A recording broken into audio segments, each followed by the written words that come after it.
మనం contents of memorandum లో మనం డిఫరెంట్ క్లాజెస్ చెప్పుకున్నాం. సో మనం స్టడీ ప్యాటర్న్ ఎలా ఉండబోతుంది అంటే మెమరాండం లో clause, so name clause, situation clause, ఇవన్నీ కూడా ఇన్ డెప్త్ ఎక్స్ప్లెనేషన్ ఉంటుంది. అండ్ మనకి మెమరాండం డెఫినేషన్ లో చదువుకున్నాం as altered from time to time అని, అంటే మెమరాండం మనం ఆల్టర్ చేసుకోవచ్చు. సో మెమరాండం ని ఆల్టర్ చేయడానికి ప్రొసీజర్ ఏంటి? సో అంటే నేమ్ క్లాస్ చదువుతాం, alteration of name class, situation class చదువుతాం, ఆల్టరేషన్ ఆఫ్ సిచ్యుయేషన్ క్లాస్ చదువుతాం. సో అలాగా ఈచ్ అండ్ ఎవ్రీ క్లాస్ చదువుతాము, తర్వాత దాన్ని మళ్ళీ మనం ఆల్టరేషన్ కూడా చూస్తాం. నెక్స్ట్ క్యాపిటల్ వరకు వచ్చేసరికి క్యాపిటల్ షేర్ క్యాపిటల్ చాప్టర్ లో చూస్తాం. అంటే క్యాపిటల్ క్లాస్ అలాగే ఆల్టరేషన్ ఆఫ్ క్యాపిటల్ క్లాస్ అనేది మనం షేర్ క్యాపిటల్ చాప్టర్ లో చూస్తాము. సో రిమైనింగ్ అంతా కూడా మనం ఇదే టాపిక్ లో చూడొచ్చు. సో ఇక్కడ మనకి name class,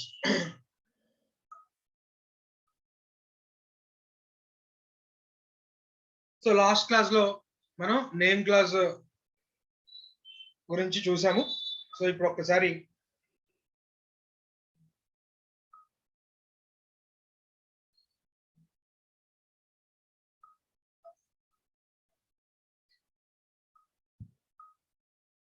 memorandum of association లో నెంబర్ ఆఫ్ క్లాజెస్ ఉన్నాయి.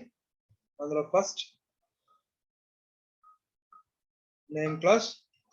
సో నేమ్ క్లాస్ లో మనం ఆల్రెడీ లాస్ట్ క్లాస్ లో చూసాము, పేరు చివర లిమిటెడ్, ప్రైవేట్ లిమిటెడ్, ఒకవేళ ఓపీసీ అయి ఉంటే కనుక పేరు కింద ఓపీసీ. ఈ రూల్స్ సెక్షన్ 8 కంపెనీకి అప్లై కావు. అలాగే గవర్నమెంట్ కంపెనీ ఏదైతే ఉందో యాన్యువల్ రిటర్న్స్ ఫైల్ చేయడంలో డిఫాల్ట్ కనుక చేసి ఉండకపోతే పేరు చివర ప్రైవేట్ అనే వర్డ్, అది ఈవెన్ దో ప్రైవేట్ కంపెనీ అయినా సరే ప్రైవేట్ అనే వర్డ్ ని ఒమిట్ చేసేసేయచ్చు. ఓన్లీ లిమిటెడ్ అనే వర్డ్ ఒక్కటి ఇంక్లూడ్ చేసుకుంటే సరిపోతుంది. ప్రైవేట్ అనే వర్డ్ యూజ్ చేయాల్సిన అవసరం లేదు. ఒకవేళ అది కనుక డిఫాల్ట్ ఏదైనా చేస్తుంటే యాన్యువల్ రిటర్న్స్ ఫైల్ చేయడంలో వీటిలో కనుక డిఫాల్ట్ కనుక చేసినట్లయితే కనుక మళ్ళీ వర్డ్ ప్రైవేట్ అనేది వాళ్ళు ఇంక్లూడ్ చేయాల్సి వస్తుంది, గవర్నమెంట్ కంపెనీ అయినా కూడా. సో ఇలాంటివన్నీ కూడా చూసాం. ప్రతి కంపెనీ కూడా పేరు చివర రైట్ ఖచ్చితంగా లిమిటెడ్ అనే వర్డ్ యూజ్ చేయాలి, సెక్షన్ 8 కంపెనీ తప్ప. ప్రైవేట్ అయితే ప్రైవేట్, రైట్ లిమిటెడ్ అయితే లిమిటెడ్, గవర్నమెంట్ అయితే కనుక ప్రైవేట్ అనే వర్డ్ యూజ్ చేయాల్సిన అవసరం లేదు. ఓపీసీ అయితే కనుక పేరు కింద అంటే XYZ ప్రైవేట్ లిమిటెడ్ కింద 1% కంపెనీ లేదా ఓపీసీ అని విడిగా మెన్షన్ చేయాలి. అలాగే కంపెనీగా రిజిస్టర్ కాని వాళ్ళు లేదా లిమిటెడ్ లయబిలిటీతో రిజిస్టర్ కాని ఎంటిటీస్ ఏవైనా పేరు చివర లిమిటెడ్ కానీ ప్రైవేట్ లిమిటెడ్ కానీ యూజ్ చేయకూడదు. అంటే status symbol limited company, right అంటే కంపెనీ సెట్ చదువుకున్నాం కాబట్టి మనకు తెలిసిన లిమిటెడ్ అనేది కాషన్ టు జనరల్ పబ్లిక్ అని, రైట్. కానీ చాలా మందికి లిమిటెడ్ అనేది రైట్ అదొక పెద్ద స్టేటస్ అనమాట, లిమిటెడ్ కంపెనీ, రైట్. సో అలాగా వాళ్ళ ఎంటిటీ చివర కంపెనీస్ యాక్ట్ కింద రిజిస్టర్ చేసుకోకపోయినా కూడా పేరు చివర కనుక లిమిటెడ్ అనే వర్డ్ తగిలించుకుంటే వాళ్ళకి పనిష్మెంట్ ఉంటుంది మేడం. డైలీ 1000 రూపీస్ దాకా ఫైన్ ఉంటుంది. అలా ఎన్ని రోజులు కంటిన్యూ అయ్యారో అన్ని రోజులు 1000 రూపీస్ ఫైన్ అనేది ఉంటుంది.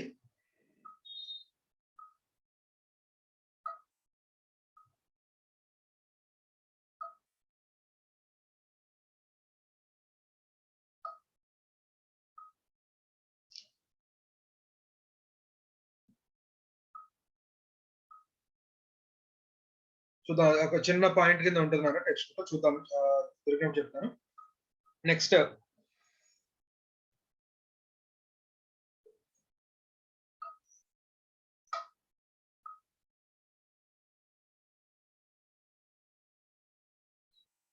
Reservation of name.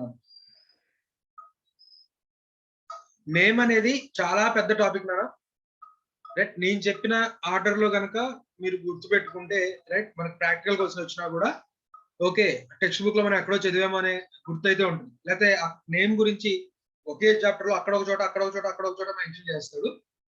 మనం ఒక నేమ్ కి సంబంధించి అన్ని కూడా ఒకే దగ్గర చూస్తాము. అందులో ఫస్ట్ది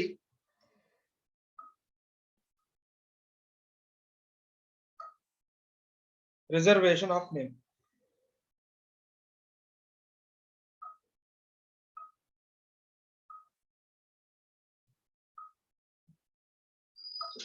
ఒకప్పుడు కంపెనీ ఇన్కార్పొరేషన్ ప్రొసీజర్ అంటే ఇప్పుడు నేను మీకు స్పైస్ ప్లస్ చెప్పాను కదా, స్పైస్ రాకముందు ఎలా ఉండేది అంటే ఫస్ట్ మనం నేమ్ అవైలబిలిటీ వెబ్సైట్ లో సెర్చ్ చేసుకుంటాము, ఎంసీఏ వెబ్సైట్ లో, రైట్. తర్వాత ఓకే ఈ ప్రాబుల్ నేమ్ అవైలబుల్ గా ఉందో లేదో చూద్దాము అని చెప్పి రైట్ ఏం చేస్తాను, ఫస్ట్ రిజర్వేషన్ ఆఫ్ నేమ్ పెడతాం అన్నమాట.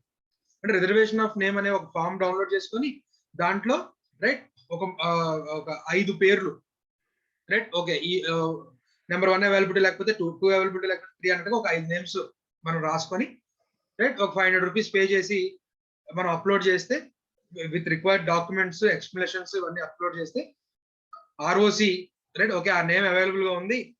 ఇంకా నేమ్ ఎలా ఉండకూడదో కొన్ని రూల్స్ చదువుతాం మనం, ఆ రూల్స్ అన్ని సాటిస్ఫై చేసి మన నేమ్ అవైలబుల్ గా ఉందనిపిస్తే okay this name is reserved అని చెప్పి ఇస్తాడు. అప్పుడు ఆ నేమ్ తో మళ్ళీ మనం నెక్స్ట్ ఫార్మ్స్ రైట్ మళ్ళీ ఒకవేళ డైరెక్టర్స్ కొత్త డైరెక్టర్స్ అనుకోండి, మళ్ళీ వాళ్ళకి డిన్ నెంబర్స్ విడిగా అప్లై చేయాలంటే నెంబర్ ఆఫ్ ఫార్మ్స్ ఫిల్అప్ చేయాల్సి ఉండే. కానీ స్పైస్ అంటే స్పైస్ ఫామ్ లో ఏం చెప్పామన్నా, ఇంటిగ్రేటెడ్, మొత్తం అన్ని కూడా ఒకే ఫామ్ లో ఇంటిగ్రేటెడ్ అని చెప్పుకున్నాం. సో ఇక్కడ రిజర్వేషన్ ఆఫ్ నేమ్ ఒకవేళ కొత్త కంపెనీ ఇన్కార్పొరేషన్ అవ్వబోతుంటే రిజర్వేషన్ ఆఫ్ నేమ్ అనేది కూడా స్పైస్ ఫామ్ లోనే ఇంక్లూడ్ అయిపోయి ఉంటుంది. క్లియర్ నానా? ఒకప్పట్లాగా సెపరేట్ ఫామ్ డౌన్లోడ్ చేసుకోవాల్సిన అవసరం లేదు. ఒకవేళ ఇన్కార్పొరేట్ అవబోయే కంపెనీ కొత్త కంపెనీ అయి ఉంటే కనుక డైరెక్ట్ గా స్పైస్ ఫామ్ లోనే రైట్ మనం రిజర్వేషన్ ఆఫ్ నేమ్ కూడా చేసుకోవచ్చు. అలా వద్దు సార్ నాకు నేను విడిగా రిజర్వేషన్ ఆఫ్ నేమ్ నేను విడిగా చేసుకుంటాను, ఓకే ఆర్యుఎన్ ఫామ్ అని ఉంటుంది రైట్, దాంట్లో విడిగా నేమ్ రిజర్వ్ చేసుకుని తర్వాత వచ్చి మళ్ళీ స్పైస్ లోకి రావచ్చు, స్పైస్ ప్లస్ లోకి రావచ్చు. సరే, నేను ఎగ్జిస్టింగ్ కంపెనీస్ పేరు మార్చుకోవచ్చా, పేరు మార్చుకోకూడదా? ఆల్రెడీ రిజిస్టర్ అయిపోయిన కంపెనీస్ పేరు మార్చుకోవచ్చా, పేరు మార్చుకోకూడదు? ఎవరో ఒకరు చెప్పండి. మార్చుకోవచ్చు సార్. మార్చుకోవచ్చానా? Yes sir. మార్చుకోవచ్చు. ఎందుకంటే కంపెనీస్ యాక్ట్ క్లియర్ గా చెప్పింది as altered from time to time అని మెమరాండం క్లాస్ ఆల్టర్ చేసుకోవచ్చు అన్నారు. మెమరాండం క్లాస్ లో నేమ్ క్లాస్ కూడా ఒకటి. సో కాబట్టి నేమ్ క్లాస్ ని ఆల్టర్ చేసుకోవచ్చు, సో నేమ్ ని ఆల్టర్ చేసుకోవచ్చు. సో మరి ఎగ్జిస్టింగ్ కంపెనీ నేమ్ ని ఆల్టర్ చేసుకుంటుంటే ఆ ఆల్టర్ అయ్యే నేమ్ కూడా కంపెనీస్ యాక్ట్ రూల్స్ ని ఫుల్ఫిల్ చేయాలా, అవసరం లేదా? ఇష్టం వచ్చింది నేమ్ ఏదో ఒకటి పెట్టుకోవచ్చా? చెప్పండి అన్న. ఫుల్ఫిల్ చేయాలి sir, companies act rules fulfil చేయాలి. సో ఇప్పుడు నేమ్ ఏ రూల్స్ ని ఫుల్ఫిల్ చేయాలో మనం నెక్స్ట్ ఇమీడియట్ గా చదువుతాము. సో ఒకవేళ ఎగ్జిస్టింగ్ కంపెనీ తన నేమ్ ని మార్చుకోవాలి అనుకుంటున్నట్లయితే కనుక రైట్ వాళ్ళు ఆర్యుఎన్ ఫామ్ లో రైట్ నేమ్ అవైలబిలిటీ చూసుకొని ఆర్యుఎన్ ఫామ్ ఫిల్అప్ చేస్తే ఆర్ఓసి ఒప్పుకుంటే అప్పుడు ఆ నేమ్ తో మళ్ళీ వాళ్ళు రిజిస్టర్ అవుతారు రైట్. సరే, సో రిజర్వేషన్ ఆఫ్ నేమ్ ఎవరెవరికి అంటే న్యూ కంపెనీ అలాగే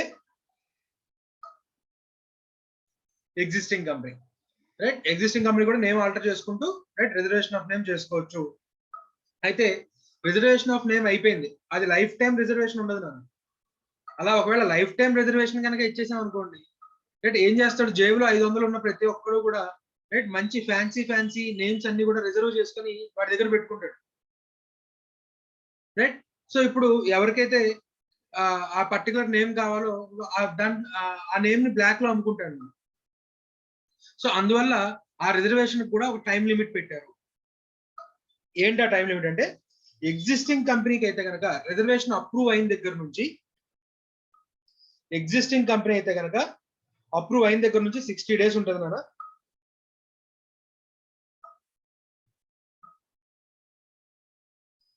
సో ఎగ్జిస్టింగ్ కంపెనీకి అయితే కనుక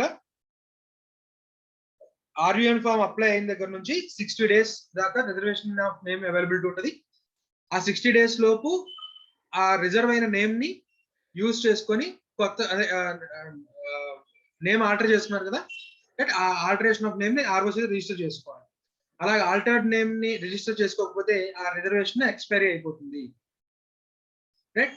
సో అదే న్యూ కంపెనీ అయితే కనుక 20 days లోపు వాడేసుకోవాలి.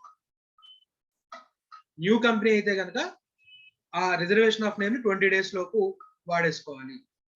అదేంటి సార్ ఎగ్జిస్టింగ్ కంపెనీస్ కి ఎక్కువ రోజులు ఇచ్చారు, కొత్త కంపెనీస్ కి తక్కువ డేస్ ఇచ్చారు అంటే, ఎగ్జిస్టింగ్ కంపెనీ నేమ్ మార్చుకోవాలి అంటే కనుక మనకు ఒక లెందీ ప్రొసీజర్ ఉంది నాన్న, రైట్?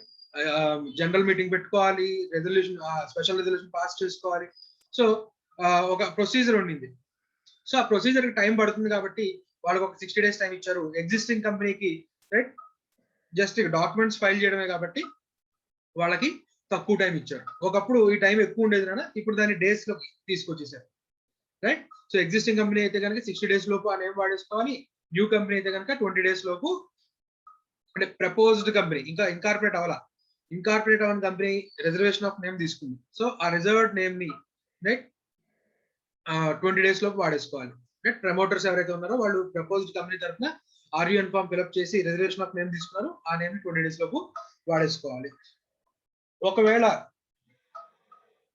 మనకి ఆర్యుఎన్ ఫామ్ లో కానివ్వండి, లేకపోతే స్పైస్ ఫామ్ లో కానివ్వండి కదా, నువ్వు కంపెనీ నేమ్ కి జస్టిఫికేషన్ ఇవ్వాలి. ఆ నేమ్ ఎందుకు పెట్టుకుంటున్నావు, రైట్? దానికి సపోర్టింగ్ డాక్యుమెంట్స్ అవన్నీ కూడా మనం జస్టిఫికేషన్ ఇవ్వాలి. సో ఆ జస్టిఫికేషన్ రాంగ్ ఇన్ఫర్మేషన్ ఫైల్ చేస్తూ లేదా రాంగ్ ఇన్ఫర్మేషన్ నువ్వు ఫర్నిష్ చేసి ఆ నేమ్ రిజర్వేషన్ తీసుకున్నావు అని తర్వాత రిజర్వేషన్ అప్రూవ్ చేసిన తర్వాత ఆర్ఓసి కనుక తెలిస్తే, రైట్, నువ్వు ఫైలింగ్ రాంగ్ ఇన్ఫర్మేషన్ ద్వారా రిజర్వేషన్ ఆఫ్ నేమ్ తీసుకున్నావు అని ఆర్ఓసికి approval form run form approve చేసిన తర్వాత తెలిస్తే గనక ఏం చేసినా ఆ రిజర్వ్డ్ నేమ్ ని క్యాన్సిల్ చేయొచ్చు. అంటే ఇంకా ఆ రిజర్వ్ నేమ్ యూజ్ చేసుకోకపోతే, రైట్, అంటే ఇక్కడ మనకి 2 కేసెస్, రాంగ్ ఇన్ఫర్మేషన్ ఫైల్ చేసావు, నేమ్ రిజర్వ్ చేసుకున్నావు, ఇక్కడ ఆ నేమ్ ని యూటిలైజ్ చేసేసుకొని కంపెనీ ఇన్కార్పొరేట్ చేసేసావు, లేదా ఇంకా యూటిలైజ్ చేసుకోలేదు, రైట్? సో ఇంకా యూటిలైజ్ చేసుకోకపోతే కనుక ఆ రిజర్వ్ నేమ్ క్యాన్సిల్ చేసేస్తాడు, ₹1,00,000 పెనాల్టీ వేస్తాడు. ఒకవేళ లేదు ఆ నేమ్ తో కంపెనీ రిజిస్టర్ అయిపోయింది, అప్పుడు ఏం చేస్తాడు, అది కంపెనీ పరిస్థితిని బట్టినా, అంటే కంపెనీ ఆల్రెడీ వెల్ ఎస్టాబ్లిష్ అయిపోయి బాగా రన్ అవుతా ఉంది అనుకోండి, అప్పుడు ఏం చేస్తాడంటే కంపెనీకి ఒక నోటీస్ ఇస్తాడు, అరే బాబు మీ నేమ్ మార్చుకోండి, మీరు రాంగ్ ఇన్ఫర్మేషన్ ఫైల్ చేసి నేమ్ రిజర్వ్ చేసుకున్నారు, రైట్? అది నేను ఇప్పుడు ఫైండ్ అవుట్ చేశాను, మీ నేమ్ 3 months లోపు మార్చుకోండి. గుర్తుపెట్టుకోండి, 3 months బిట్ కి చాలా ఇంపార్టెంట్ ఇవన్నీ కూడా. 3 months లోపు నేమ్ మార్చుకోండి by passing ordinary resolution. Ordinary resolution అని స్పెసిఫిక్ గా ఎందుకు చెప్తున్నా అంటే, నేమ్ క్లాస్ ని ఆల్టర్ చేసుకోవాలంటే స్పెషల్ రిజల్యూషన్. సో ఏంటి sir special resolution, ordinary resolution అంటే, ఇప్పుడు సింపుల్ గా చెప్పేస్తాను, మీటింగ్ చాప్టర్స్ లో ఇండెప్త్ ఉంటుంది. ఆర్డినరీ రిజల్యూషన్ అంటే సింపుల్ మెజారిటీ నా, మీటింగ్ లో 7 ఉన్నారు అనుకోండి, 4 ఎస్ అంటే చాలు, రిజల్యూషన్ పాస్ అయిపోయినట్టే, రైట్? స్పెషల్ రిజల్యూషన్ అంటే 2/3 మెజారిటీ కావాలి, అంటే ఒక నోకి 3 ఎస్ ఓట్స్ కావాలి, రైట్? అలా ఎన్ని నో ఓట్స్ పడితే ఇంటూ 3 ఎస్ ఓట్స్ వస్తేనే రిజల్యూషన్ పాస్ అయినట్టు అనమాట. సో ఆర్టికల్స్ లో కానివ్వండి, మెమరాండం లో కానివ్వండి, కొన్ని స్ట్రింజెంట్ ప్రొవిజన్స్ ఏవైతే ఉన్నాయో వాటికి స్పెషల్ రిజల్యూషన్ పాస్ చేసి మార్చుకోవాలి అంటాడు. So that simple majority rule ద్వారా డైరెక్టర్స్ వాళ్ళ చుట్టాలు ఇష్టం వచ్చినట్టు కంపెనీ రూల్స్ మార్చుకోకుండా కొన్ని ప్రొవిజన్స్ కి ఈ స్పెషల్ రిజల్యూషన్ అనే ప్రొటెక్షన్ ఇస్తారు కదా. ఆ స్పెషల్ రిజల్యూషన్ పాస్ అవ్వాలంటే 1 నో ఓట్ కి 3 ఎస్ ఓట్స్ రావాలి. జనరల్ గా నేమ్ క్లాస్ ఆల్టర్ అవ్వాలి అంటే కనుక స్పెషల్ రిజల్యూషన్ కావాలి, రైట్? సరే, ఆర్ఓసి రెక్టిఫికేషన్ ఆర్డర్ పంపించాడు కంపెనీకి, కంపెనీ జనరల్ మీటింగ్ పెట్టింది, రైట్? జనరల్ మీటింగ్ పెట్టి, సార్ మా వాళ్ళు ఓన్లీ ఆర్డినరీ రిజల్యూషన్ పాస్ చేయగలిగాము, నేమ్ మార్చడానికి చాలా మంది ఒప్పుకోవట్లేదు, so technically we are unable to alter our name, sir ఈసారి ఒక్కసారికి ఏమనుకోకండి అని చెప్పి అంటారేమో అని చెప్పి ఇక్కడ ఒక ఎక్సెప్షన్ ఇచ్చారు. ఏంటంటే, ఒకవేళ ఆర్ఓసి కనుక రెక్టిఫికేషన్ ఆర్డర్ ఇస్తే స్పెషల్ రిజల్యూషన్ అవసరం లేదు బాబు, ఆర్డినరీ రిజల్యూషన్ చాలు. సార్ మేము ఆర్డినరీ రిజల్యూషన్ కూడా పాస్ చేయలేకపోయాము, మా షేర్ హోల్డర్స్ అందరికీ నేమ్ చాలా బాగా నచ్చేసింది, ఎవరు నేమ్ మార్చడానికి ఒప్పుకోవట్లేదు, రైట్? మరి ఏం చేయమంటారు? ఏముంది నాన్న, నేను కంపెనీ నేమ్ స్ట్రైక్ ఆఫ్ చేసేస్తాను, రైట్? మీ కంపెనీ దుకాణం సర్దేసుకోండి, ఆస్తులన్నీ అమ్మేసుకొని అప్పులు తీర్చేసుకొని ఎవరి దారిని వాడు చూసుకోండి అని చెప్పి చెప్తాను. అంటే 3 నెలల లోపు నేమ్ మార్చుకోకపోయినట్లయితే నేమ్ స్ట్రైక్ ఆఫ్ చేసేస్తాడు, రైట్? లేదు కంపెనీకి ఆస్తులు అప్పులు ఉన్నాయనుకోండి, వైండింగ్ అప్ పిటిషన్ వేస్తాడు, రైట్? ఎందుకంటే మరి ఆస్తుల అప్పులు సర్దుబాటు చేయాలి కదా, రైట్? ఇంకా కంపెనీ కనుక కమెన్స్మెంట్ ఆఫ్ బిజినెస్ చేయకపోతే సింపుల్ గా స్ట్రైక్ నేమ్ స్ట్రైక్ చేసేయచ్చు. ఎందుకంటే ఇంకా కంపెనీకి బారోయింగ్ పవర్ లేదు, ఆస్తులు అప్పులు లేవు, రైట్? కాబట్టి సింపుల్ గా స్ట్రైక్ ఆఫ్ చేసేయచ్చు. లేదు కంపెనీ కమెన్స్మెంట్ చేసేసింది, కమెన్స్మెంట్ ఆఫ్ బిజినెస్ చేసేసింది, నేను certificate of commencement of business చెప్పానా? చెప్పాను కదా, okay right. So certificate of commencement of business చేసిన తర్వాత కనుక ఇలాంటి రెక్టిఫికేషన్ ఆఫ్ ఆర్డర్ ఇచ్చి కూడా వాళ్ళు నేమ్ ని రెక్టిఫై చేసుకోకపోయినట్లయితే, రైట్, ఎన్సిఎల్టీ దగ్గర వైండింగ్ అప్ పిటిషన్ వేస్తారు. ఆ రోజు ఇలాగ నేను ఒక ఆర్డర్ ఇచ్చిన రెక్టిఫికేషన్ ఆఫ్ నేమ్ చేసుకోమని, వాళ్ళు రెక్టిఫై చేసుకోలేదు 3 months లోపు, so please wind up the company అని చెప్తే, right, NCLT after giving reasonable opportunity of being heard, right, ఏం చేస్తుంది అంటే, ఒకవేళ ఎన్సిఎల్టీ ఆర్ఓసి వాదంతో ఏకీభవిస్తే కనుక వైండింగ్ అప్ ఆర్డర్ ఇచ్చేస్తుంది, రైట్? సో ఇది మనకి reservation of name by furnishing wrong information. So ఇక్కడ మీకు ఫార్మ్స్ అండ్ ఫీజెస్ చెప్పాడు. న్యూ కంపెనీ అయితే కనుక స్పైస్ ఈ ప్లస్ లో తీసుకోవచ్చు INC 32 లో, లేదా ఎగ్జిస్టింగ్ కంపెనీ అయితే కనుక run reservation of unique name, right, by paying prescribed fee, right. 500 ఉండేది నాన్న, కానీ ఇప్పుడు మనకి స్టార్ట్అప్ కంపెనీస్ అయితే కనుక ఆ ఫీజెస్ కూడా పే చేయకుండా ఎగ్జామ్షన్ ఇచ్చారు. సరే, ఇక్కడ ఇంతకు ముందు అయితే కనుక మనం ఏదైనా ఫామ్ ఫిల్అప్ చేసి చిన్న చిన్న టెక్నికల్ మిస్టేక్స్ కానివ్వండి, లేకపోతే ఏదైనా టైపో ఎర్రర్స్ కానివ్వండి ఉన్నట్లయితే, రైట్, సింపుల్ గా రిజెక్ట్ కొట్టేసేవాడు నా అప్లికేషన్. ఆర్ఓసి, రైట్, చిన్న మిస్టేక్ అయినా సరే, రైట్, ఇమ్మీడియట్ గా దాన్ని రిజెక్ట్ కొట్టేసేవాడు. మళ్ళీ సచ్చినట్టు మళ్ళీ మనం కొత్త ఫామ్స్ డౌన్లోడ్ చేసుకొని అవన్నీ ఫిల్అప్ చేసి మళ్ళీ ఫీజు కట్టాలి, రైట్. కానీ ఇప్పుడు లేటెస్ట్ గా ఏంటంటే ఈజ్ ఆఫ్ డూయింగ్ బిజినెస్ లో భాగంగా, రైట్, మనం అప్లోడ్ చేసిన ఫామ్స్ కనుక ఏదైనా తప్పు ఉంటే కనుక మనకి రెక్టిఫై చేసుకోవడానికి ఒక అవకాశం ఇస్తారు, రైట్. రెండోసారి కూడా మనం తప్పు చేస్తే అప్పుడు రిజెక్ట్ చేస్తారు, మళ్ళీ కొత్తగా ఫైల్ చేసుకోవాల్సి ఉంటుంది, రైట్. సో మనకి రీసబ్మిటింగ్ ఒకవేళ అంతా బాగానే ఉంటే యాక్సెప్ట్ చేసేస్తాడు, లేదు ఏదైనా తప్పు ఉంటే కనుక బాబు ఇలాగ తప్పులు ఉన్నాయి రీసబ్మిట్ చేయమని చెప్పి మళ్ళీ మనకి ఇంటిమేషన్ ఇస్తారు, రైట్. సో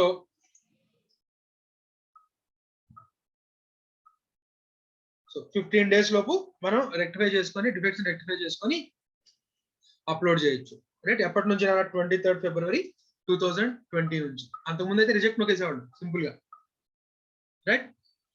ఇప్పుడైతే ఆ చిన్న టెక్నికల్ ప్రాబ్లం అయినా సరే, రైట్, ఇప్పుడు మాత్రం మనకి రెక్టిఫికేషన్ కి ఛాన్స్ ఇవ్వాలి, రెక్టిఫై చేసుకుని ఆ రెక్టిఫికేషన్ కూడా 15 days టైం ఇవ్వాలి, రైట్.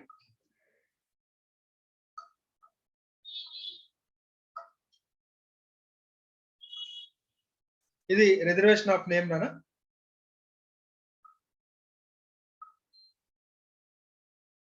రిజర్వేషన్ ఆఫ్ నేమ్ లోనే మనకి ఇంకొక టాపిక్ వచ్చేసరికి wrong information by filing wrong information. Next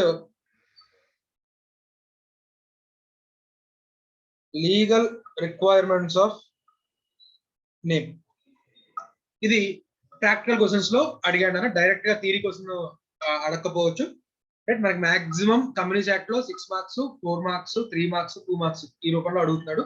7 marks 8 marks మా కాలంలో జమానాలో అడిగారు, ఇప్పుడు పెద్దగా అడగట్లేదు. ఒకవేళ 8 marks అడిగినా కూడా దాన్ని 6+2 రూపంలో అడుగుతున్నాడు, రైట్. అంటే ఒక డైరెక్ట్ క్వశ్చన్ అడిగేసి దాని కింద ప్రాక్టికల్ క్వశ్చన్, లేకపోతే ఒక ప్రాక్టికల్ క్వశ్చన్ దాని కింద ఒక డైరెక్ట్ క్వశ్చన్, ఈ విధంగా అడుగుతున్నారు తప్ప డైరెక్ట్ 8 marks 7 marks ఈ రూపంలో అయితే మనకి అడగట్లేదు. కాబట్టి 6 4 3 2, రైట్. కాబట్టి రిజర్వేషన్ ఆఫ్ నేమ్ ఇవన్నీ కూడా మనకి ప్రాక్టికల్ క్వశ్చన్ రూపంలోనే రావడానికి ఛాన్స్ ఉంటుంది.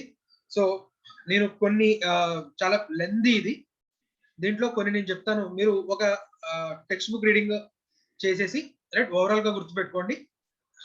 దాని నుంచి మనకి ఏదైనా ప్రాక్టికల్ క్వశ్చన్ వచ్చినప్పుడు జస్ట్ ఆ పాయింట్ మనకి గుర్తొస్తే చాలు, మనం అక్కడ SR నో చెప్తే సరిపోతుంది, రైట్. చాలా లెందీ టాపిక్ ఇది, ఇన్ డెప్త్ మనం వెళ్ళి ఇది మీకు ఆర్టికల్స్ లోకి వెళ్ళిన తర్వాత, రైట్, నేమ్ కి సంబంధించి చేసేటప్పుడు ఈ పాయింట్స్ మనం రిఫర్ చేసుకోవడానికే తప్ప, రైట్, మొత్తం అంతా కూడా ఇన్ డెప్త్ మనం చదవాల్సిన అవసరం లేదు, రైట్.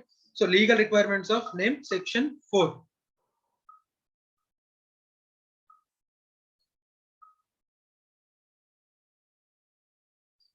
ఇది అంతా గుర్తుపెట్టుకోవాలి నాన్న. ఇదంతా గుర్తుపెట్టుకోవాలి. యాజ్ మే బి ప్రిస్క్రైబ్డ్ అని యాక్ట్ లో ఎక్కడైతే చెప్పారో ఆ యాజ్ మే బి ప్రిస్క్రైబ్డ్ ఏమవుతుందంటే మనం ఎంసీఏ రిలీజ్ చేసేటటువంటి సర్క్యులర్స్ రూల్స్ లో చూసుకోవాలి. ఆ rules day to day life లో మనకి ఈవెన్ ఏది ఎలా చేయాలనేది ఇన్డెప్త్ డిస్క్రిప్షన్ ఉంటుంది కదా. సో మనం అంత ఇన్డెప్త్ మనకి అంత మెమరీ మనం వేస్ట్ చేసుకోవాల్సిన అనవసరం లేదా గుర్తుండాలి. ఓకే ఈ విధంగా ఉండకూడదు అనేది మనకి గుర్తయితే ఉండాలి, కానీ మీరు బై హార్ట్ అయితే చేయాల్సిన అవసరం లేదు. ఇది మాత్రం బై హార్ట్ చేయాలి. రైట్. సరే, నేమ్ ఎలా ఉండకూడదు లీగల్ రిక్వైర్మెంట్స్ లో ఇక్కడ మనకి నేమ్ ఎలా ఉండాలో చెప్పట్లేదు, ఎలా ఉండకూడదో చెప్తుంది. అందులో first the name not to be identical or similar. Name not to be identical or similar. దేంతో సిమిలర్ గా ఉండకూడదు? Existing company. Right. Existing company యొక్క నేమ్ తో సిమిలర్ గా ఉండకూడదు. సరే సార్, నాకు మా తాత అంటే ఇష్టం, సో నేను తాత THA పెట్టుకుంటాను. రైట్. బట్ టాటా కంపెనీ ఉంది, దాంతో సిమిలర్ గా ఏం లేదు కదా, ఒకటి హెచ్ యాడ్ ఎక్స్ట్రా చేశాను కదా సార్. రైట్. రిజర్వేషన్ ఎలా చేసేస్తారా? చేయరు నన్ను. అదే మనకి రూల్స్ లో చెప్తారు. రైట్. ఇక్కడ ఐడెంటికల్ అంటే స్పెల్లింగ్ యాజ్ టీజ్ గా ఉండడం అనే కాదు. రైట్. ఆ కింద మనం రూల్స్ లో చూద్దాం అన్న, అంటే ఎంత ఇన్డెప్త్ గా మనకి కవర్ చేశారో మీకు తెలుస్తుంది. అది కింద రూల్స్ అన్ని కూడా ఒకసారి మీరు చదివితే. సరే, నేమ్ ఐడెంటికల్ సిమిలర్ ఉంటే ప్రాబ్లం ఏమిటి సార్? వచ్చిన ప్రాబ్లం ఏముంది? ఉంటాయి, బోల్డ్ కంపెనీస్ ఉంటాయి. రైట్. నేమ్ సిమిలర్ గా ప్రాబ్లం ఏముంది అంటే ఇక్కడ కొన్ని కంపెనీస్ అడ్వర్టైజ్మెంట్ ఎక్స్పెండిచర్ చేసుకుంటాయి. రైట్. ఇప్పుడు నువ్వు ఆ నేమ్ కంపెనీ అదే నేమ్ తో నువ్వు సిమిలర్ గా ఉంటే కనుక at the cost of that company, అంటే ఆ కంపెనీ అడ్వర్టైజ్మెంట్ చేసుకుంటా ఉంది, ఆ అడ్వర్టైజ్మెంట్ ఎక్స్పెండిచర్ తో నీకు కూడా బెనిఫిటే కదా. అండ్ అలాగే పబ్లిక్ కి రైట్, నువ్వు టాటా లిమిటెడ్ అని పెట్టుకున్నావు, పబ్లిక్ ఏమనుకుంటది? ఓకే నువ్వు టాటా కంపెనీ ఏమో రైట్ అని చెప్పి పబ్లిక్ ని మిస్లీడ్ చేస్తూ ఉంటావు. రైట్. అలాగే at the cost of that company మన కంపెనీ బాగుపడిపోతుంటుంది. రైట్. సో అందువల్ల identical or similar names. Right. Identical అంటే యాజ్ ఇట్ ఈస్ గా ఒకటే, సిమిలర్ ఆ సిమిలారిటీ అనేది రైట్ వాస్ట్ డెఫినేషన్ రైట్ కింద రూల్స్ లో చెప్పుకోవచ్చు. రైట్. ఎగ్జిస్టింగ్ కంపెనీ యొక్క నేమ్ తో సిమిలర్ గా కానీ ఐడెంటికల్ గా కానీ ఉండకూడదు. Next, prohibition on certain names. కొన్ని నేమ్స్ మీద ప్రొహిబిషన్, అసలు యూజే చేయకూడదు. కొన్ని నేమ్స్ మీద prohibition. Right. Existing company name తో సిమిలర్ గా ఉండకూడదు. ఒకటి, ప్రొహిబిషన్ ఆన్ సర్టెన్ నేమ్స్. ఏంటి ఏ నేమ్స్ మీద ప్రొహిబిషన్ ఉంది అంటే కనుక, ఆ నేమ్ ని యూజ్ చేసినట్లయితే కనుక అండర్ ఎనీ యాక్ట్ రైట్ అది అఫెన్స్ అవుతుంది. రైట్. జిహాద్ లిమిటెడ్ అను రైట్, లేకపోతే ఈ నక్సల్స్ యూజ్ చేసే వర్డ్స్ తో రైట్. సో అంటే మనకి కొన్ని ఆర్గనైజేషన్స్ మీద స్టేట్ గవర్నమెంట్ కానీ సెంట్రల్ గవర్నమెంట్ కానీ బ్యాన్ వేస్తుంది. రైట్. పీపుల్స్ మావోయిస్ట్ రైట్, ఇలాగా కొన్ని ఆర్గనైజేషన్స్ మీద బ్యాన్ వేస్తారు. సో ఇప్పుడు ఆ బ్యాన్ చేసిన ఆర్గనైజేషన్ నేమ్ ని నువ్వు తీసుకొని రైట్, జనశక్తి అనేది కూడా ఒక బ్యాండ్ ఆర్గనైజేషన్. సో ఇప్పుడు ఆ జనశక్తితో సార్ జనశక్తి లిమిటెడ్ పెట్టుకుంటాను, so it is a offence under right act. So ఆ నేమ్ ని యూజ్ చేసే అనేది అఫెన్స్. సో అలా అఫెన్సివ్ నేమ్స్ ని యూజ్ చేస్తూ కంపెనీ నేమ్ ని రిజర్వ్ చేసుకోవడం కుదరదు. ఒకవేళ నువ్వు రన్ ఫామ్ లో అది పెట్టినా కూడా రిజెక్ట్ చేస్తావు. రైట్. సో ఆ నేమ్ ని యూజ్ చేస్తే ఏదైనా కంపెనీస్ యాక్ట్ కిందే కాదు, ఏ యాక్ట్ కిందైనా సరే అది అఫెన్స్ కింద వస్తే కనుక ఆ నేమ్ అలౌ చేయరు. Next, undesirable in the opinion of central government. ఆ నేమ్ ని యూజ్ చేయడం సెంట్రల్ గవర్నమెంట్ దృష్టిలో అన్డిజైరబుల్. అది కూడా వాస్ట్ డిస్క్రిప్షన్. సెంట్రల్ గవర్నమెంట్ దృష్టిలో అన్డిజైరబుల్ నేమ్స్ ఏంటి అనేది బోల్డ్ అంత లిస్ట్ ఉంది. రైట్. అలాగే మూడోది, నువ్వు ఏదైనా నేమ్ యూజ్ చేసినప్పుడు ఆ నేమ్ ద్వారా పబ్లిక్ లో నువ్వు సెంట్రల్ గవర్నమెంట్ కి సంబంధించిన కంపెనీ అనో స్టేట్ గవర్నమెంట్ కి సంబంధించిన కంపెనీ అనో రైట్ అనే ఒక నోషన్ వచ్చేలాంటి కంపెనీ నేమ్స్ కూడా యూజ్ చేయకూడదు. ఇండియన్, భారత్, ఆంధ్రప్రదేశ్, తెలంగాణ రైట్ ఇలాంటి నేమ్స్ యూజ్ చేయకూడదు. సార్ అదేంటి సార్ మరి Bharat petroleum Indian oil, Andhra Pradesh fibre net private limited, మరి ఇవన్నీ ఉన్నాయి కదా. సో ఇక్కడ అది గవర్నమెంటే ఐఓసిఎల్, బీపీసీఎల్ ఇవన్నీ ఎవరి కంపెనీ గవర్నమెంటే పెట్టింది. సో గవర్నమెంట్ పెట్టిన కంపెనీసే కాబట్టి రైట్ ఆ నేమ్స్ ఉండడంలో తప్పులేదు. కానీ as a private person right, అసలు మన గవర్నమెంట్స్ తో సంబంధం లేదు. నువ్వెళ్ళి right Andhra Pradesh textile limited, Andhra Pradesh exports limited అని పెట్టుకుంటే బయట జనరల్ పబ్లిక్ కి ఏమని అర్థం అవుతుంది? ఓకే, ఇది ఆంధ్రప్రదేశ్ గవర్నమెంట్ ఏమో, లేదా ఇది ఇండియన్ గవర్నమెంట్ ఏమో, రైట్. సో అలాంటి నోషన్ రాకూడదు. Even local authority, so Kakinada municipal corporation ఉంది రైట్, మనకి Kakinada smart city private limited అన్నారు. Kakinada smart city private limited, అదేంటి సార్ మరి కాకినాడ యూజ్ చేసుకున్నారు కదా. ఇక్కడ Kakinada municipal corporation main share holder అన్నారు Kakinada smart city private limited, కాబట్టి అక్కడ కాకినాడ యూజ్ చేయొచ్చు రైట్. సో మనం వెళ్ళి రైట్ ఇప్పుడు నేను కాకినాడ పేరుతో ఏదైనా కంపెనీ పెడతాను అంటే కనుక అలౌ చేయదు, ఎందుకంటే కాకినాడ మున్సిపల్ కార్పొరేషన్ వాళ్ళదేమో అనుకుంటారు పబ్లిక్, కాబట్టి అలాంటివి కూడా అలౌ చేయరు రైట్. సో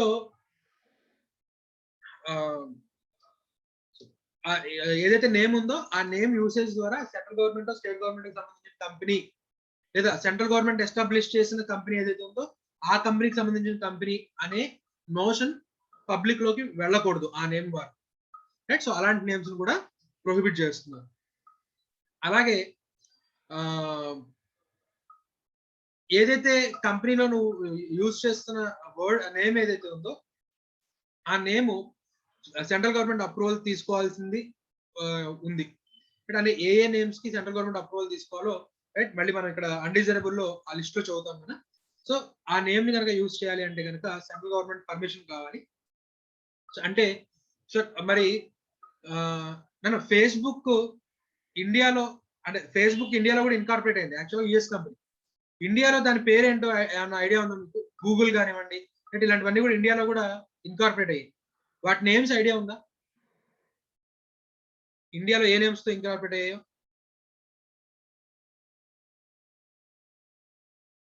ఎవరైనా? మానస, Ramya, Dilip,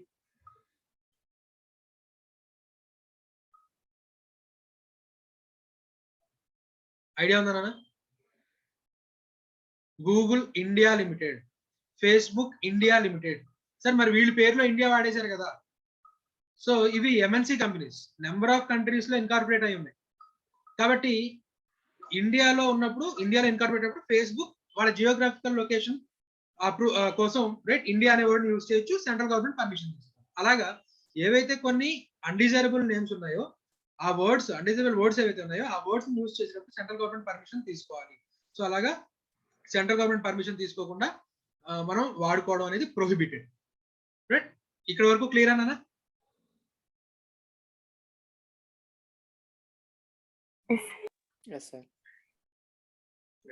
so name identical గా ఉండకూడదు, సిమిలర్ గా ఉండకూడదు. ప్రొహిబిటెడ్ నేమ్స్, ప్రొహిబిటెడ్ నేమ్ వచ్చేసరికి ఆ నేమ్ యూజ్ చేస్తే ఏదైనా యాక్ట్ కింద అది అఫెన్స్ గా ఉండకూడదు, సెంట్రల్ గవర్నమెంట్ దృష్టిలో అన్డిజైరబుల్ గా ఉండకూడదు. మనం ఏదైతే నేమ్ యూజ్ చేస్తున్నామో ఆ నేమ్ ద్వారా పబ్లిక్ లోకి రైట్ మన కంపెనీతో మన కంపెనీకి సెంట్రల్ గవర్నమెంట్ తో కానీ స్టేట్ గవర్నమెంట్ తో కానీ లోకల్ అథారిటీతో కానీ లేదా సెంట్రల్ గవర్నమెంట్ కానీ స్టేట్ గవర్నమెంట్ కానీ ఇన్కార్పొరేట్ చేసిన కంపెనీస్ తో లింక్ ఉంది వీళ్ళకి అనే నోషన్ జనరల్ పబ్లిక్ లోకి వెళ్ళకూడదు. అలాగే అన్డిజైరబుల్ వర్డ్స్ ఏవైతే ఉన్నాయో అవి యూజ్ చేసుకోవాలి అనుకుంటే కనుక సెంట్రల్ గవర్నమెంట్ పర్మిషన్ యూజ్ తీసుకోకుండా యూజ్ చేయకూడదు రైట్. సరే, నెక్స్ట్ టాపిక్ వచ్చేసరికి, నెక్స్ట్ అంటే ఇదే టాపిక్ లో లీగల్ రిక్వైర్మెంట్స్ ఉన్నాయి.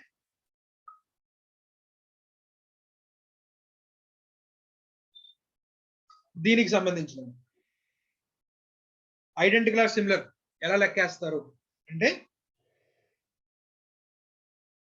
ఇది ఫస్ట్ పార్ట్ ఆఫ్ నేమ్ నాన్న, ఇది ఫస్ట్ పార్ట్ ఆఫ్ నేమ్. ఈ పక్కన నువ్వు ఏదైనా పెట్టు. సార్ టాటా ఉంది, సో టాటా మోటార్స్ లిమిటెడ్ ఉంది, ఇక నేను టాటా స్నాక్స్ లిమిటెడ్ అని పెట్టుకుంటాను. సో సిమిలర్ కాదు కదా టాటా, ఇక్కడ అది టాటా మోటార్స్, ఇది నాకు టాటా స్నాక్స్, ఒప్పుకోరు. అంటే సెకండ్ పార్ట్ ఏదైనా కానివ్వండి, నువ్వు ఏదైనా మార్పు చేసుకో. ఫస్ట్ పార్ట్ ఐడెంటికల్ గా ఉంది. లేదు ఈ టాటాని తీసుకొచ్చి స్నాక్స్ టాటా లిమిటెడ్ అని పెట్టుకుంటాను అన్నారు, టాటాని తీసుకొచ్చి ఇటు స్నాక్స్ నట్టు పెట్టుకొని, అంటే ఎగ్జిస్టింగ్ కంపెనీ యొక్క నేమ్ నువ్వు ఎక్కడ వాడుకుంటున్నా ఫ్రేజ్ లో, దానికి ఎలాంటి మార్పులు చేసినా, స్పెల్లింగ్స్ లో మార్పులు చేసినా, లేదా past tense present tense right tenses లో చేంజ్ చేసినా, లేదా ఇండెఫినిట్ ఆర్టికల్ ఏదైనా యాడ్ చేసినా రైట్. ది టాటా లిమిటెడ్ లేదు కదా సార్, టాటా లిమిటెడ్ ఉంది రైట్, నేను ది టాటా లిమిటెడ్ అని పెట్టుకుంటాను, లేదా ఏ టాటా లిమిటెడ్ అని పెట్టుకుంటాను రైట్. సో ఇలాంటి పప్పులు ఏమి ఉడకవు రైట్. ఆ రూల్స్ ఇక్కడ చెప్తాను, ఎన్ని ఉన్నాయో చూడండి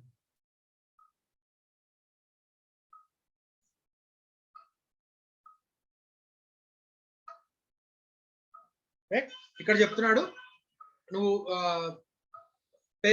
ఫ్రేజ్ పక్కన ఏవి కింద పెట్టేసి ఇప్పుడు ఐడెంటికల్ కాదు కదా సార్ మారిపోయింది చూడండి రైట్, అంతే కుదరదు అని చెప్పి ఫస్ట్ పార్ట్ లో చెప్తున్నాడు. సెకండ్ పార్ట్ లో సెకండ్ పార్ట్ లో ఇప్పుడు చెప్తున్నాడు పేరు చివర రైట్ నువ్వు వాళ్ళు లిమిటెడ్ అని పెట్టుకున్నారు సార్, నేను ప్రైవేట్ లిమిటెడ్ గా ఇన్కార్పొరేట్ అవుతాను, లేదా నేను ఓపీసీగా ఇన్కార్పొరేట్ అవుతాను రైట్. సో అంటే ఒప్పుకోరు రైట్. అండ్ నెక్స్ట్ అది వాళ్ళు సింగులర్ లో ఉన్నారు సార్, నేను ప్లూరల్ లో పెట్టుకున్నాను, లేకపోతే వాళ్ళు ప్లూరల్ లో ఉన్నారు నేను సింగులర్ లో పెట్టుకుంటాను రైట్, ఒప్పుకోరు. లేకపోతే టెన్సెస్ మార్చిన ఒప్పుకోరు రైట్. లేకపోతే వాళ్ళు ఆల్ క్యాపిటల్స్ లో పెట్టుకున్నారు సార్, నేను స్మాల్ లెటర్స్ లో పెట్టుకున్నాను రైట్, ఒప్పుకోరు. టెన్సెస్ మార్చే ఒప్పుకోరు, స్పెల్లింగ్ మార్చే ఒప్పుకోరు, ఇందాక చెప్పాను టాటా తాత రైట్, ఒప్పుకోరు రైట్. లేదు వాళ్ళ పేరు చివర పేరు ముందు డబ్ల్యూడబ్ల్యూడబ్ల్యూ అని కానీ, లేకపోతే చివర .com .org ఇలాంటివి ఏమి లేవు సార్, ఇప్పుడు నేను పెట్టుకున్నాను సో సిమిలర్ కాదు, అలౌ చేయండి, అలౌ చేయరు రైట్. సార్ టాటా లిమిటెడ్ ఉంది రైట్, నేను టాటా లిమిటెడ్ .org పెట్టుకుంటాను సార్, లేదా నేను టాటా .com అని పెట్టుకుంటాను రైట్, సో ఒప్పుకోరు రైట్. అలాగే ఆర్డర్ ఆఫ్ వర్డ్స్ మార్చవు, టాటా మోటార్స్ కదా సార్, నేను మోటార్స్ టాటా అని పెట్టుకుంటాను, ఒప్పుకోరు right. So definite indefinite articles add చేసినా ఒప్పుకోరు, గ్రామటికల్ వేరియేషన్ చేసినా ఒప్పుకోరు రైట్. ట్రాన్స్లేషన్ లో ఆ మీనింగ్ వస్తున్నా కూడా ఒప్పుకోరు. నన్ను ట్రాన్స్లేషన్ లో నువ్వు ఇంగ్లీష్ లో పప్పులు ఉడకట్లేదు అని చెప్పి హిందీలోనో తెలుగులోనో మలయాళంలో వేరే రకరకాల భాషలు ట్రై చేస్తున్నావు, సో ఇప్పుడు ఆ భాషలు ట్రాన్స్లేట్ చేసినట్లయితే ఇప్పుడు ఎగ్జిస్టింగ్ కంపెనీ ఏదైతే ఉందో దానికి సిమిలర్ గా వస్తున్నా కూడా ఒప్పుకోరు రైట్. అలాగే లేదు టాటా మోటార్స్ ఉంది సార్, నేను టాటా మోటార్స్ కాకినాడ లిమిటెడ్ అని పెట్టుకుంటాను, అలా ప్లేస్ ఎడిషన్ చేస్తున్నావు, ఒప్పుకోరు. లేకపోతే ఆల్రెడీ ఉన్న కంపెనీ నేమ్ లోనో ఏదైనా వర్డ్ డిలీట్ చేసి రైట్ నువ్వు పెట్టుకుంటున్నావు రైట్, ఒప్పుకోరు. అయితే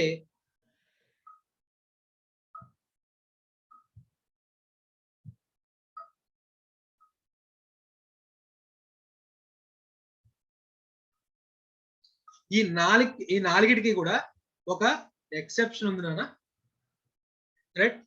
సే మీకు రిలయన్స్ పేరుతో ఎన్ని కంపెనీస్ ఉన్నాయో అన్ని కంపెనీస్ మీకు తెలిసిన కంపెనీస్ నాకు చెప్పండి నాన్న, ఎవరో ఒకళ్ళు.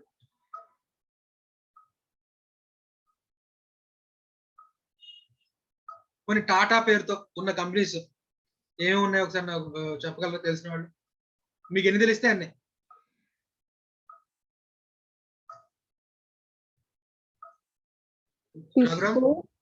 చెప్పినాను Tata Motors, Tata steel, Tata chemicals, Tata power, Tata beverages right. ఇలా మనకి అలాగే టాటా కన్సల్టెన్సీ సర్వీసెస్ టీసీఎస్ బోల్డ్ ఉన్నాయి. మరి వీటన్నిటికీ టాటానే ముందు కదా సార్, ఎలా అలౌ చేశారు అంటే ఇక్కడ మనకి ఇప్పుడు ఇక్కడ ఎక్సెప్షన్ చెప్పుకున్నాం కదా, FHKL వీటికి ఎక్సెప్షన్ చెప్పుకున్నాం కదా. ఇక్కడ నువ్వు ఏదైనా ఇప్పుడు టాటా మోటార్స్ ఆల్రెడీ ఉంది, సో ఈ వీటన్నిటికీ మెయిన్ కంపెనీ అన్న టాటా సన్స్ లిమిటెడ్. ఈ టాటా సన్స్ లిమిటెడే సబ్సిడరీసే ఇవన్నీ అన్నమాట. సో ఇప్పుడు ఈ టాటా అనే నేమ్ ఎవరు ఓన్ చేసుకున్నారు, టాటా సన్స్ లిమిటెడ్ ఓన్ చేసుకున్నారు. సో ఇప్పుడు టాటా సన్స్ టాటా మోటార్స్ ని పెట్టినప్పుడు టాటా మోటార్స్ కంపెనీకి నో అబ్జెక్షన్ లెటర్ ఇచ్చింది రైట్. సో ఇదిగో మా నేమ్ లో ఉన్న టాటాని ఈ కంపెనీ వాడుకోవడంలో మాకు ఎటువంటి అభ్యంతరం లేదు అని చెప్పి నో అబ్జెక్షన్ లెటర్ ఇస్తే రైట్, ఆర్ఓసి ఏం చేశారంటే టాటా మోటార్స్ ఇన్కార్పొరేట్ చేయడం ఒప్పుకున్నాడు రైట్. అలాగే Tata beverages right, Tata chemicals right, ఇలాంటి ఈ నేమ్స్ లో ఉన్న కంపెనీస్ ఇన్కార్పొరేట్ అవడానికి ఎగ్జిస్టింగ్ కంపెనీ ఏదైతే ఉందో వాళ్ళు నో అబ్జెక్షన్ లెటర్ ఇచ్చారు రైట్. సో ఆ విధంగా ఎగ్జిస్టింగ్ వర్డ్ కి ఏదైనా ఎడిషన్ కానీ డిలీషన్ కానీ చేసి వాడుకోవాలి అనుకున్నా, అదే జియోగ్రఫికల్ లొకేషన్ యాడ్ చేయాలి అనుకుంటున్నా దానికి పేరు చివరి కానీ పేరు తర్వాత కానీ న్యూమరికల్ ఎక్స్ప్రెషన్స్ కానివ్వండి, రైట్, లేకపోతే ఇలాంటివి ఏమైనా యాడ్ చేసుకోవాలనుకొని కంపెనీ పెట్టుకోవాలనుకున్నా కూడా ఎగ్జిస్టింగ్ కంపెనీ నుంచి నో అబ్జెక్షన్ లెటర్ తెచ్చుకుంటే ఇబ్బంది ఏం లేదు. సో ఇలాగ మరి ఈ టాటా సన్స్ ఇలా కాకుండా ఇప్పుడు ఎవడో ఏదో నేమ్తో ఇన్కార్పొరేట్ అయిపోయాడు, ఇప్పుడు నాకు ఆ నేమ్ నా కంపెనీని యూజ్ చేసుకోవాలనుకుంటున్నాను, వాళ్ళ దగ్గర నుంచి నేను నో అబ్జెక్షన్ లెటర్ తెచ్చుకుంటే యాక్సెప్ట్ చేస్తారా? ఎస్. ఇప్పుడు అవతల వాడిని నేను కన్విన్స్ చేసి, అరే బాబు నువ్వు టెక్స్టైల్ ఇండస్ట్రీలో ఉన్నావు, నేను కెమికల్ ఇండస్ట్రీలో ఉన్నాను, నువ్వు ఎక్కడ మహారాష్ట్రలో ఉన్నావు, నేను ఏపీలో ఉన్నాను, రైట్, కాబట్టి నీకు నీకు అభ్యంతరం లేదు అని ఒక లెటర్ ఇస్తే మా రాష్ట్రంలో నేను నీ నేమ్తో, రైట్, మళ్ళీ ఎలాగో నువ్వు ఏదో టెక్స్టైల్ లిమిటెడ్ అని పెట్టుకున్నావు, నేను కెమికల్ లిమిటెడ్ అనో ఏదో పెట్టుకుంటాను రా బాబు, నో అబ్జెక్షన్ లెటర్ ఇవ్వు అని అంటాం. వాడు ఒప్పుకుంటే, రైట్, నో అబ్జెక్షన్ లెటర్ తెచ్చుకుంటే మనకి ఇక్కడ అలౌ చేస్తాం. ఓకేనా? ఇది రూల్ 8. ఏంటది? Name not to be identical similar అనే దానికి ఇక్కడ పైన జస్ట్ ఏం చూసాం, ఏబి అని 2 పాయింట్స్ చూసాం. కానీ దానికి ఇన్ డెప్త్ సిమిలర్ అంటే ఎలా ఉంటే సిమిలర్ రిజంబుల్ అని చెప్పి తీసుకుంటారంటే మనకి అన్ని రూల్స్ ఉన్నాయి. అన్ని రూల్స్ కొన్నిటికి మళ్ళీ ఎక్సెప్షన్, నో అబ్జెక్షన్ లెటర్ తెచ్చుకుంటే మనకి ఎక్సెప్షన్ అనేది ఉంది. నెక్స్ట్ అన్డిజైరబుల్, ఇది ఇంకా పెద్ద లిస్ట్. అన్డిజైరబుల్ ఇది రూల్ 8A.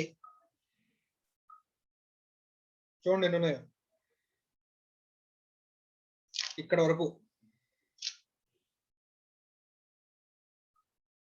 రైట్. ఇందులో కొన్ని ఇంపార్టెంట్ ఏవైతే ఉంటాయో అవి మనం నేను టచ్ చేస్తూ వెళ్తాను.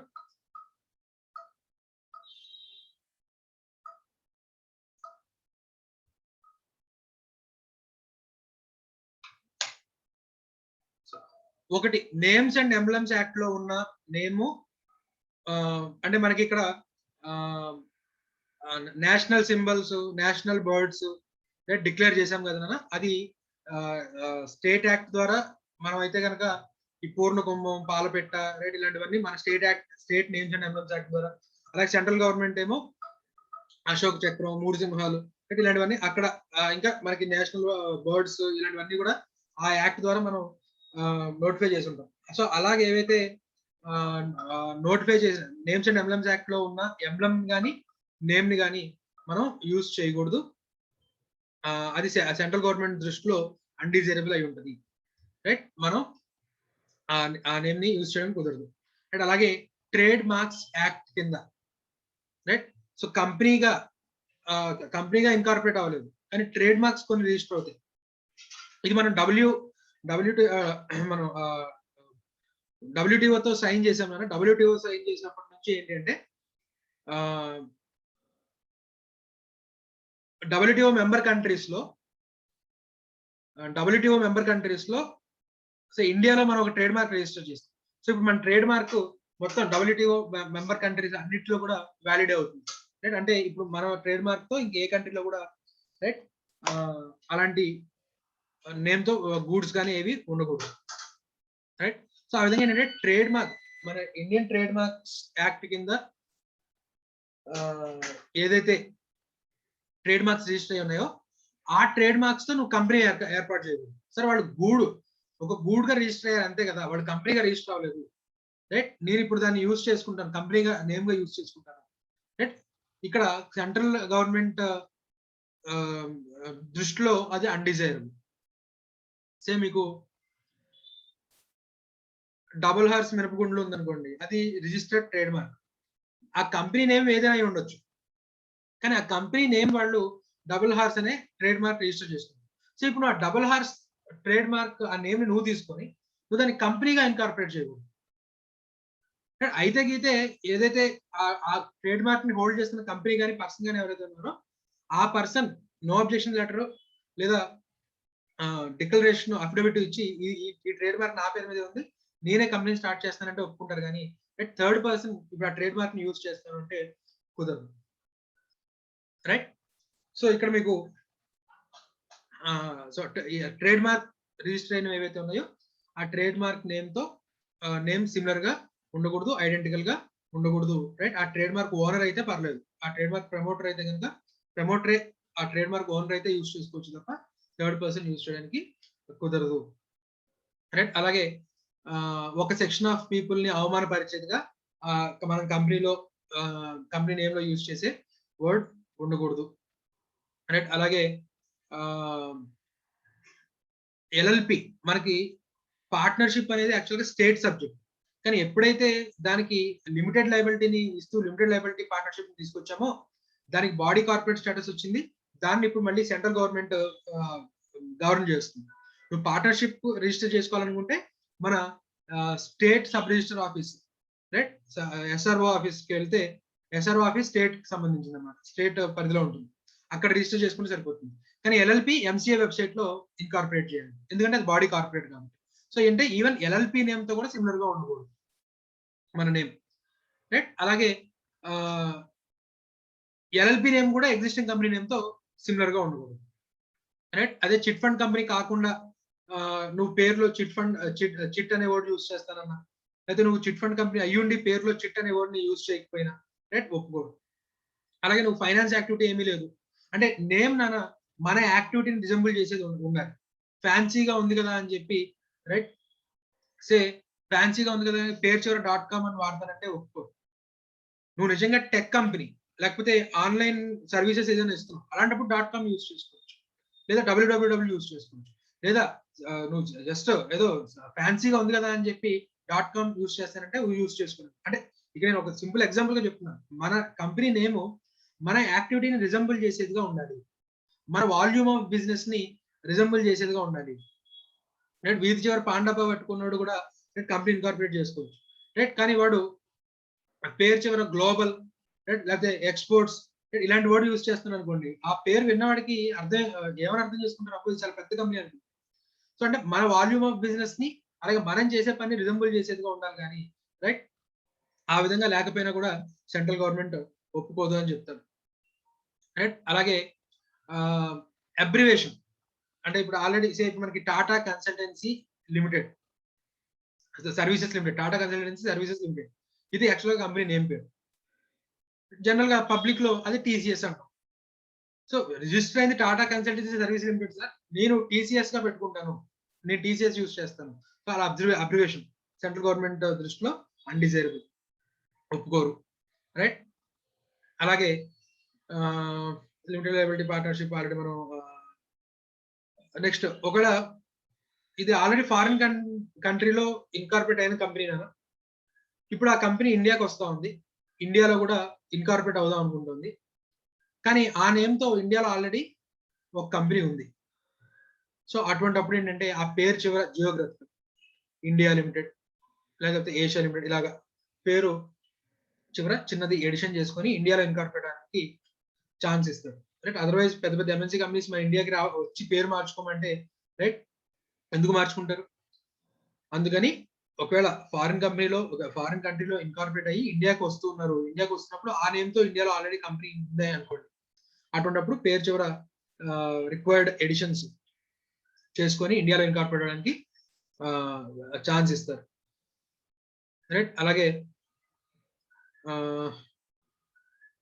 కొన్ని పర్మిషన్స్ కి కొన్ని నేమ్స్ కి మనకి ఎలక్టోరల్ ఇవన్నీ మీకు తెలుసు కదా, సిబిడిటి పర్మిషన్ కావాలి. సో అలాంటి వాటికి ఆ పర్మిషన్స్ కావాలి. అలాగే ఇప్పుడు మనం బ్రిటిష్ ఇండియా కాదు కాబట్టి నువ్వు పేరులో బ్రిటిష్ ఇండియా అనే పేరు పెట్టుకుంటే ఒప్పుకోరు, రైట్. ఎందుకంటే ఒకప్పుడు మనం బ్రిటిష్ ఇదిలో ఉండేవాళ్ళం కాబట్టి ఇండియాలో ఇన్కార్పొరేట్ అయ్యే కంపెనీస్ మనకి బ్రిటిష్ ఇండియా పేరు చివరి బ్రిటిష్ ఇండియా లిమిటెడ్ ఇలా వాడుకునేవాళ్ళం. సో ఇప్పుడు అలాగా ఇన్కార్పొరేట్ అవుతానంటే కుదరదు, రైట్. సో అలాగే ఏదైనా నేషనల్ హీరో పేరుతో సుభాష్ చంద్రబోస్ లిమిటెడ్ అని కానివ్వండి, రైట్, లేదా అల్లూరి సీతారామరాజు లిమిటెడ్ అని కానివ్వండి, ఇలాగా నేషనల్ హీరో నేమ్ తో కూడా మనం కంపెనీ ఇన్కార్పొరేట్ చేయడానికి, రైట్, ఒప్పుకోరు. అండ్ అలాగే ఈ పాయింట్ ఇంపార్టెంట్ అన్న మార్క్ చేసుకోండి, చాలా చాలా చాలా చాలా చాలా చాలా చాలా ఇంపార్టెంట్, రైట్. మనకి బిట్ గా అడగచ్చు లేదా ప్రాక్టికల్ క్వశ్చన్ లో కూడా అడగడానికి ఛాన్స్ ఉన్నటువంటి బిట్ ఇది. ఇక్కడ ఎగ్జిస్టింగ్ కంపెనీ నేమ్ తో సిమిలర్ గా ఉండకూడదు అని చెప్పి యాక్ట్ లో చెప్తారు. అలాగే అక్కడే మనకి undesirable in the opinion of central government కూడా ఉండకూడదు అన్నారు. So undesirable in the opinion of central government లో ఈ ఎన్ పాయింట్ లో రూల్ 8A లో ఎన్ లో ఏం చెప్తున్నారు అంటే లిక్విడేట్ అయిపోయిన కంపెనీ ఎప్పుడో లిక్విడేట్ అయిపోయింది ఆ నేమ్ తో సిమిలర్ గా నువ్వు ఇప్పుడు ఇవాళ రోజున కంపెనీ నేమ్ ఆ నేమ్ తో కూడా ఇన్కార్పొరేట్ అవ్వకూడదు అంట సార్. మరి అలాంటప్పుడు మరి చాలా కంపెనీస్ నేమ్ స్ట్రైక్ ఆఫ్ అయిపోయి ఉంటాయి, లిక్విడేట్ అయిపోయి ఉంటాయి. మరి లైఫ్ టైమ్ ఆ నేమ్ యూజ్ చేసుకోకూడదు అంటే మరి కష్టం కదా. అంటే అందుకోసమే ఒక లిమిటేషన్ ఇచ్చారు. సో ఆ లిమిటేషన్ ఏంటి అంటే కనుక ఏదైనా కంపెనీ ప్రాపర్ గా లిక్విడేషన్ అయి ఉంది అంటే మేము కంపెనీ నడపలేం బాబు మహాప్రభు అని చెప్పి ఎన్సిఎల్టీకి వెళ్ళి వైండింగ్ అప్ లిక్విడేషన్ అయ్యారు, ప్రాపర్ గా లిక్విడేషన్ అయ్యారు. సో అలా లిక్విడేట్ అయిన కంపెనీ నేమ్ ని 2 years వరకు వాడకూడదు, 2 years తర్వాత ఆ నేమ్ మళ్ళీ వాడుకోవచ్చు. అలా కాదు, కంపెనీస్ యాక్ట్ ప్రొవిజన్స్ ని ఫాలో అవ్వకుండా లేదా పనిష్మెంట్ రూపంలో కంపెనీ నేమ్ ని స్ట్రైక్ ఆఫ్ చేశారు ఆర్ఓసి. అలాగా స్ట్రైక్ ఆఫ్ చేసిన నేమ్ అయితే కనుక 20 years వరకు వాడకూడదు. రైట్, అంటే ఆర్ఓసి చెప్పాడు మీరు కనుక ఈ చేయాల్సిన ఫైలింగ్స్ పెనాల్టీస్ పే చేయకపోతే మీ కంపెనీని స్ట్రైక్ ఆఫ్ చేసేస్తాను, వైండింగ్ అప్ పిటిషన్ నేనే వేస్తాను అంటున్నాడు అనుకోండి. వైండింగ్ అప్ చేస్తే చేసుకో, ఒక 2 years తర్వాత మళ్ళీ అదే కంపెనీతో మేము మళ్ళీ ఇన్కార్పొరేట్ అవుతాం రైట్ అని అంటారు. కాబట్టి అలాగ పనిష్మెంట్ రూపంలో స్ట్రైకింగ్ ఆఫ్ కానీ వైండింగ్ అప్ కానీ జరిగినట్లయితే 20 years వరకు కూడా ఆ నేమ్ ని యూజ్ చేయకూడదు. ప్రాపర్ గా వైండింగ్ అయితే కనుక 2 years. ఆర్ఓసి ఇనిషియేటివ్ తీసుకొని కంపెనీని కనుక స్ట్రైక్ ఆఫ్ చేసినట్లయితే కనుక ఇక్కడ ఎక్కడ ఇచ్చాడు which is strike off 20 years punishment రూపంలో స్ట్రైక్ ఆఫ్ అయి ఉంటే కనుక 20 years వరకు కూడా ఆ నేమ్ ని యూజ్ చేయకూడదు. వైండింగ్ అప్ అయిపోతే 2 years, పనిష్మెంట్ రూపంలో స్ట్రైక్ ఆఫ్ కానీ వైండింగ్ అప్ కానీ ఆర్ఓసి చేసినట్లయితే కనుక 20 years. రైట్, ఇది బిట్ పాయింట్ ఆఫ్ వ్యూ చాలా ఇంపార్టెంట్ కదా. ప్రాక్టికల్ క్వశ్చన్ లో కూడా 3 marks అడిగాడు. రైట్, సరే. నెక్స్ట్, ఒకవేళ limited liability partnership struck of అయిపోయింది అనుకోండి, వాళ్ళకైతే కనుక 5 years. వైండింగ్ అప్ అంటే స్ట్రైక్ ఆఫ్ అయిపోయిన ఎల్ఎల్పి ఏదైతే ఉందో ఆ నేమ్ తో మళ్ళీ మనం కంపెనీగా ఇన్కార్పొరేట్ అవ్వాలి అనుకుంటే కనుక స్ట్రైక్ ఆఫ్ అయిపోయిన కాడి నుంచి 5 years వరకు ఉండాలి. రైట్, అలాగే నెక్స్ట్ పాయింట్ వచ్చేసరికి మనం ఏదైనా యాక్టివిటీ మన నేమ్ యాక్టివిటీని రిజంబుల్ చేస్తూ ఉండాలని చెప్తాం. సో ఇప్పుడు ఆ యాక్టివిటీ చేయాలి అంటే ఏదైనా రెగ్యులేటరీ పర్మిషన్ కావాల్సి వచ్చింది అనుకోండి, ఆ రెగ్యులేటరీ పర్మిషన్ ఉంటేనే రైట్ మనకి ఆ నేమ్ యూజ్ చేసుకోవడానికి అలౌ చేస్తారు. రైట్, అసెట్ మేనేజ్మెంట్ కంపెనీ అంటే nothing but mutual fund company. So SEBI registration కావాలి, right, venture capital RBI permission కావాలి, నిధి కంపెనీ లిమిటెడ్ అని మనం టైప్స్ ఆఫ్ కంపెనీ చూసాం. రైట్, దానికి మళ్ళీ స్పెషల్ గా మనం నిధి కంపెనీగా ఇన్కార్పొరేట్ అవడానికి కొంత ప్రొసీజర్ ఉంటుంది. సో అలా పర్మిషన్ తెచ్చుకుంటేనే నిధి అనే వర్డ్ యూజ్ చేయొచ్చు. లేదు సార్ మా కూతురు పేరు నిధి అందుకని నేను నిధి లిమిటెడ్ గా పెట్టుకుంటాను, కుదరదు. Right, so insurance, stock exchange respect to regulatory నుంచి పర్మిషన్ తీసుకోవాల్సి ఉంటుంది. రైట్, అలాగే ఏదైనా స్టేట్ గవర్నమెంట్ ఏదైనా స్టేట్ నేమ్ ని నువ్వు కనుక ఇంక్లూడ్ చేస్తున్నట్లయితే రైట్, నువ్వు స్టేట్ ఆ ఇన్కార్పొరేషన్ చేస్తున్న స్టేట్ గవర్నమెంట్ కాకపోతే ఆ నేమ్ ఆఫ్ ద స్టేట్ ని అలౌ చేయదు. Right, AP fibre net limited Andhra Pradesh government అందులో షేర్ హోల్డర్. రైట్, కాబట్టి AP fibre net private limited అనేది ఇన్కార్పొరేట్ చేయడానికి ఒప్పుకున్నాడు. సో అలాగా ఇన్కార్పొరేట్ చేస్తుంది ప్రమోటర్ కనుక స్టేట్ గవర్నమెంట్ కాకపోతే ఆ రెస్పెక్ట్ టు స్టేట్ నేమ్ ని యూజ్ చేసుకోవడం నేమ్ లో కుదరదు. రైట్, అలాగే ఆ స్టేట్ లో ఉన్నటువంటి నేమ్స్ తో కూడా లేదా ఆ సిటీ నేమ్స్ తో కూడా ఇన్కార్పొరేట్ అవ్వడం కుదరదని మనం ఆల్రెడీ చెప్పుకున్నాం. లేదా మనం ప్రపోజ్డ్ కంపెనీ నేమ్ లో ఓన్లీ సిటీ నేమ్ కానీ లేకపోతే స్టేట్ నేమ్ కానీ లేకపోతే కాంటినెంట్ నేమ్ కానీ కంట్రీ నేమ్ కానీ ఉన్నా కూడా ఒప్పుకోరు. నెక్స్ట్ వచ్చేసరికి ఈ కామన్లీ యూజ్డ్ వర్డ్స్ ఏవైతే ఉంటాయో వాటితో కూడా అలౌ చేయరు. రైట్, ఎందుకంటే అవి మన general day to day life లో మాట్లాడుకునే వర్డ్స్ ఏవైతే ఉన్నాయో రైట్, కామన్ యూజ్ వర్డ్స్ ఏవైతే ఉన్నాయో ఫ్రేజెస్ ఏవైతే ఉన్నాయో వాటితో కూడా అలౌ చేయరు అని చెప్తాడు. రైట్, అలాగే ఫారిన్ కంపెనీ ఇండియాలో ఇన్కార్పొరేట్ అవుతా ఉంది, right?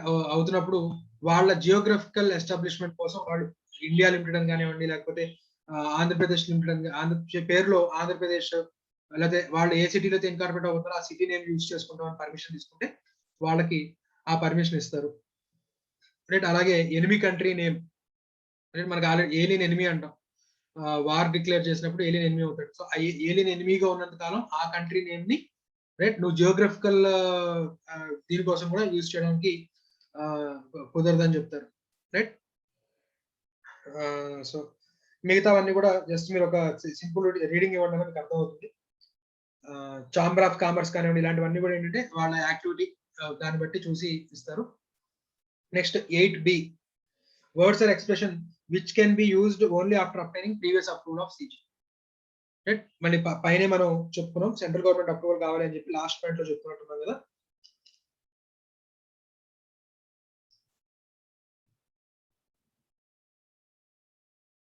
Previous approval of central government obtain, ఇది 8A. Undesirable 8B, permission 8C. So 8C లో వచ్చేసరికి ఇక్కడ మనకి ఏవైతే వర్డ్స్ కనబడుతున్నాయో ఈ words previous approval of 8A 8B 8C కాదు కదా, 8 8A 8B, 8 8A 8B, sorry. ఆ నేమ్స్ మనకి previous approval of central government లేనిది యూజ్ చేయకూడదు అని చెప్తున్నాడు. జస్ట్ ఒక రీడింగ్ ఇవ్వండి అన్న, మీకు జస్ట్ అర్థమవుతుంది, అందులో అర్థం కాకపోవడం చేయకూడదు. ఒక సింపుల్ రీడింగ్ ఇవ్వండి. రీడింగ్ ఇవ్వడం అయితే మానద్దు, ఎందుకంటే ప్రాక్టికల్ కోసం వచ్చినప్పుడు ఈ వర్డ్ ఇందులో ఉంది అనేది మీకు సింపుల్ ఒక ఐడియా ఉండుంటే, అంటే మనకి మీరు ఒకసారి ఆ వర్డ్స్ అన్ని చదివేస్తే అసలు ఎందుకు వాటికి ముందుగానే పర్మిషన్ కావాలో మీకు ఒక ఐడియా వచ్చేస్తుంది. కాబట్టి అలాంటి వర్డ్ ఏదైనా కనిపించినప్పుడు ఇది సెంట్రల్ గవర్నమెంట్ అప్రూవల్ తీసుకునే ఇన్కార్పొరేట్ రిజర్వేషన్ అప్లై చేసుకోవాల్సి ఉంటుంది అని చెప్పి, రైట్, మనం సింపుల్ గా ఆన్సర్ రాస్తే ఆ 2 మార్క్స్ 1 మార్క్ మనకు వచ్చేస్తుంది. కాబట్టి జస్ట్ ఒక సింగిల్ రీడింగ్ ఇవ్వండి. నెక్స్ట్ వచ్చేసరికి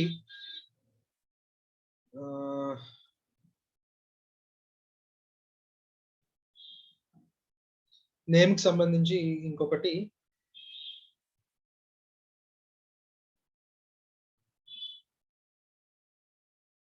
publication of name 2.25, right? So legal requirements లో ఫస్ట్ డెఫినేషన్ చేద్దాం. సెక్షన్ 4 కింద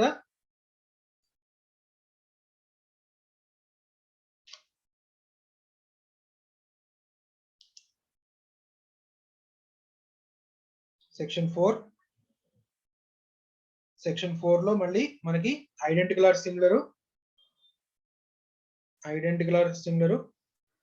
రైట్? అలాగే ఇంకోటి ఏంటంటే అన్డిజైరబుల్, ఐడెంటికల్ ఆర్ సిమిలర్, అలాగే ప్రొహిబిషన్.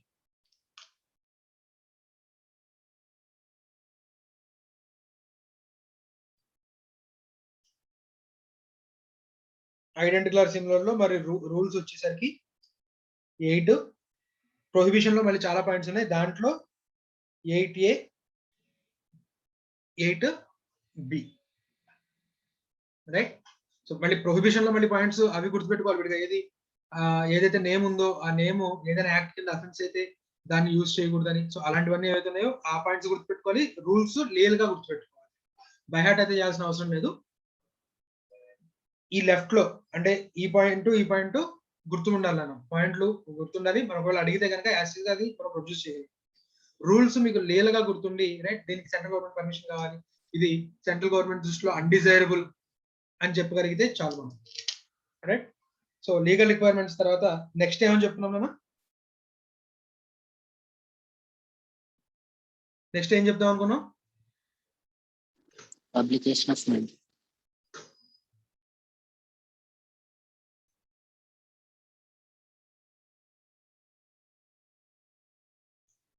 2.25,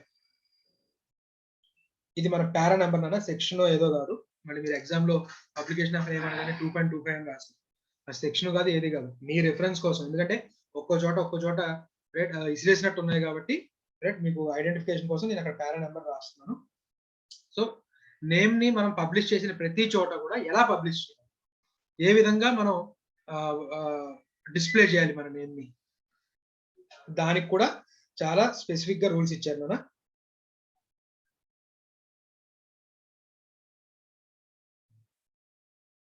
సెక్షన్ 12. కామన్ సీల్ అనేది మనకి ఇప్పుడు ఆప్షనల్ అను. కంపెనీ యాక్ట్ 1956 ఉన్నప్పుడు అయితే కనుక కామన్ సీల్ అనేది కంపల్సరీ ఉండే, కానీ ఇవాళ రోజున కామన్ సీల్ అనేది కంపల్సరీ కాదు. కామన్ సీల్ అనేది ఏంటి, రబ్బర్ స్టాంప్ అయితే కాదు మనం, రైట్ ఇలా మీకు కనిపిస్తున్నట్టు రబ్బర్ స్టాంప్ అయితే కాదు, మనకి స్టీల్ మీద ఎన్గ్రేవ్ చేసి ఉంటుంది. అంటే మీకు మనం కాయిన్ ఏదైనా పెట్టి పేపర్ మీద ఇలా అన్నప్పుడు ఎంబాస్ అవుతుంది చూసారా, సో ఆ విధంగా స్టీల్ మీద కంపెనీ నేము ఇవన్నీ కూడా చెక్కి ఉంటాయి. దాన్ని పేపర్ మీద గుద్దినప్పుడు పేపర్ ఎంబాస్ అవుతుంది, దాని మీద ఒక కలర్ వేస్తారు, రైట్. అంటే మనం ఇంత ముందు మనం డిబెంచర్ సర్టిఫికేట్స్, షేర్ సర్టిఫికేట్స్ ఇలాంటివన్నీ ఇష్యూ చేసేవాళ్ళం. అంటే అవి మనం యూజ్ చేస్తున్న A4 పేపర్లు ఇలా ఉండవు, కొంచెం GSM ఎక్కువ ఉంటాయి, కొంచెం మందపాటి పేపర్లు ఉంటాయి. ఎందుకంటే మరి వాటి లైఫ్ టైం ఎక్కువ ఉండాలి కాబట్టి. సో అలాంటి పేపర్ల మీద ఏం చేస్తారంటే ఈ కామన్ సీల్ వేసేవాళ్ళు, రైట్. సో ఆ ఇప్పుడు మనకు కామన్ సీల్ ఎందుకు లేవు అంటే కనుక డిజిటల్ సిగ్నేచర్స్ వచ్చేసాయి, రైట్. సో డిజిటల్ సిగ్నేచర్స్ వచ్చేసాయి కాబట్టి కామన్ సీల్ అనేది ఇవాళ రోజున ఆప్షనల్ చేశారు. ఒకవేళ కంపెనీ కనుక కామన్ సీల్ చేయించుకొని ఉంటే కనుక ఆ కంపెనీ నేమ్ లెజిబుల్ గా కనపడే విధంగా, రైట్. మ్యూచువల్ ఫండ్ కింద ఉండే చిన్న చిన్న అక్షరాలు కాకుండా, right, mutual funds are subject to market risk అని చెప్పి ఇంతకుముందు చిన్న చిన్నవి రాసేవాడు. ఇప్పుడు సెబీ ఏం చేసిందంటే దాన్ని పెద్ద పెద్దగా రాయాలి అని చెప్తుంది. సో ఒకప్పుడు భూతత్వంలో చూస్తే గానీ కనబడేవాడు. సో ఆ విధంగా ఎలిజిబుల్ గా అర్థమయ్యే విధంగా కామన్ సీల్ మీద కంపెనీ నేమ్ మొత్తాన్ని కూడా చెక్కాలి, ఒకవేళ కామన్ సీల్ ఉన్నట్లయితే. సో కామన్ సీల్ లేకపోతే ప్రాబ్లమే లేదు. నెక్స్ట్, కంపెనీ ఎక్కడైతే తన నేమ్ ని ప్రింట్ చేస్తా ఉందో, అది బిల్స్ కావచ్చు, కంపెనీ బిల్ మీద, ఇన్వాయిస్ మీద ఉంటుంది కదా, రైట్. అలా ఎక్కడైతే కంపెనీ నేమ్ తను యూజ్ చేస్తుందో అలా నేమ్ యూజ్ చేసిన ప్రతి చోట కూడా ఆ బిజినెస్ లెటర్స్ అవ్వచ్చు, బిల్స్ అవ్వచ్చు, లేదా అఫీషియల్ పబ్లికేషన్స్, సర్క్యులర్స్ ఏవైనా కావచ్చు, కంపెనీ నేమ్ కనుక యూజ్ చేసినట్లయితే కంపెనీ రిజిస్టర్డ్ ఆఫీస్ ఏదైతే ఉందో దాని అడ్రస్ ఇవ్వాలి, sin number, corporate identification number, ఆ నెంబర్ ఇవ్వాలి, టెలిఫోన్ నెంబర్ ఇవ్వాలి, ఫ్యాక్స్ నెంబర్ ఉంటే ఫ్యాక్స్ నెంబర్ ఇవ్వాలి, ఈమెయిల్ ఐడి, వెబ్సైట్ ఉంటే కనుక వెబ్సైట్ అడ్రస్ కూడా ఇవ్వాల్సి ఉంటుంది. అంటే అఫీషియల్ పబ్లికేషన్స్ ఎక్కడ పబ్లిష్ చేసినా కంపెనీ తన నేమ్ తో పాటు sin number, corporate identification number, email IDs ఇవన్నీ కూడా ఇవ్వాల్సి ఉంటుంది. అలాగే కంపెనీ ఆఫీసెస్ ఎక్కడైతే ఉన్నాయో ఆ ఆఫీసెస్ బయట అందరికీ కనపడే విధంగా 2 లాంగ్వేజెస్ లో, ఇంగ్లీష్ లో ఒకటి, ఆ లోకల్ లాంగ్వేజ్ ఏదైతే ఉందో వెర్నాక్యులర్ లాంగ్వేజ్ అంటాం, ఆ వెర్నాక్యులర్ లాంగ్వేజ్ లో పెయింటింగ్ అయినా చేయించాలి, లేకపోతే ఒక బోర్డు అయినా పెట్టించాలి, రైట్. అందరికీ కనపడే విధంగా, అందరికి తిరిగే ఏరియాలో, రైట్. సో పెట్టాలి. అలాగే నెక్స్ట్ ఓపీసీ అయితే కనుక పేరు కింద ఓపీసీ అనే వర్డ్ యూజ్ చేయాల్సి ఉంటుంది, రైట్. అలాగే ఒకవేళ కంపెనీ కనుక వెబ్సైట్ మెయింటైన్ చేస్తున్నట్లయితే ఆ వెబ్సైట్ ఏ విధంగా, ఆ వెబ్సైట్ లో నేమ్స్ ని వీటిని ఏ విధంగా ఉంచాలి అంటే నేమ్ ఆఫ్ ద కంపెనీ ఉండాలి, ఆ వెబ్సైట్ లో అడ్రస్ ఆఫ్ ద కంపెనీ ఉండాలి, సిన్ నెంబర్ ఉండాలి, టెలిఫోన్ నెంబర్ ఉండాలి, రైట్. అలాగే ఒకవేళ ఏదైనా డౌట్స్ ఏమైనా ఉంటే contact person, grievance person number కూడా ఇవ్వాల్సి ఉంటుంది. అలాగే ఇంకా దీనికి సంబంధించి సెంట్రల్ గవర్నమెంట్ ఇంకా day to day, time to time ఏమన్నా మార్పులు చేస్తే ఆ మార్పులకు అనుగుణంగా, రైట్, వీటన్నిటిని కూడా మార్చుకోవాల్సి ఉంటుంది.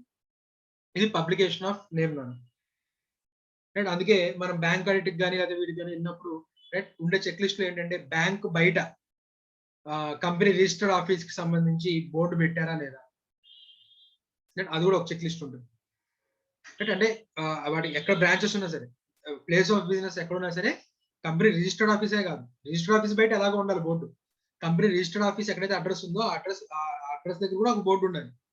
అది కాకుండా ప్లేస్ ఆఫ్ బిజినెస్ ఎక్కడ ఉన్నా కూడా, రైట్, ఇదంతా కూడా ఉండాలి. అలాగే వెబ్సైట్ కూడా ఎలా మెయింటైన్ చేయాలి, వెబ్సైట్ లో కూడా ఏ డీటెయిల్స్ ఉండాలి కంపల్సరీ అనేది రైట్, ఇక్కడ చెప్పాడు. So publication of name, next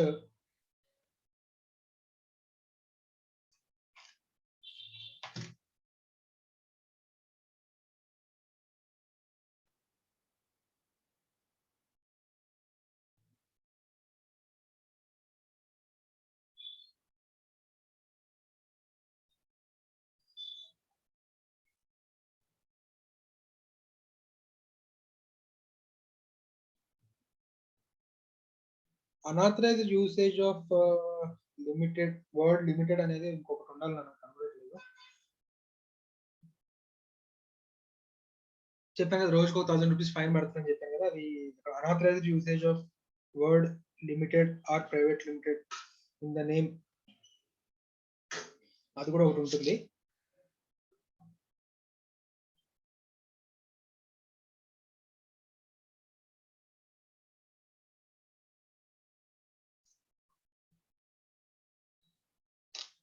అంటే రిజిస్టర్డ్ అవ్వకుండా పేరు చివర లిమిటెడ్ అనేది యూజ్ చేయకూడదు, అది ఒకటి ఉంటుంది. Next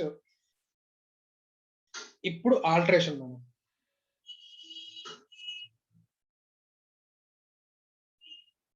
alteration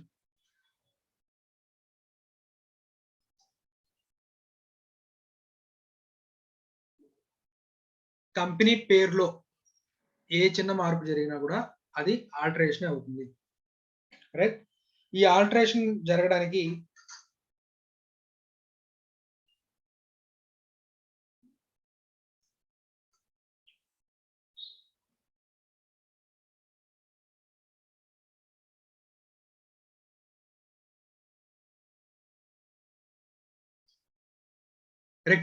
by alteration by way of rectification, order of rectification, ROC కానివ్వండి సెంట్రల్ గవర్నమెంట్ కానీ రెక్టిఫికేషన్ ఆర్డర్ ఇచ్చారు.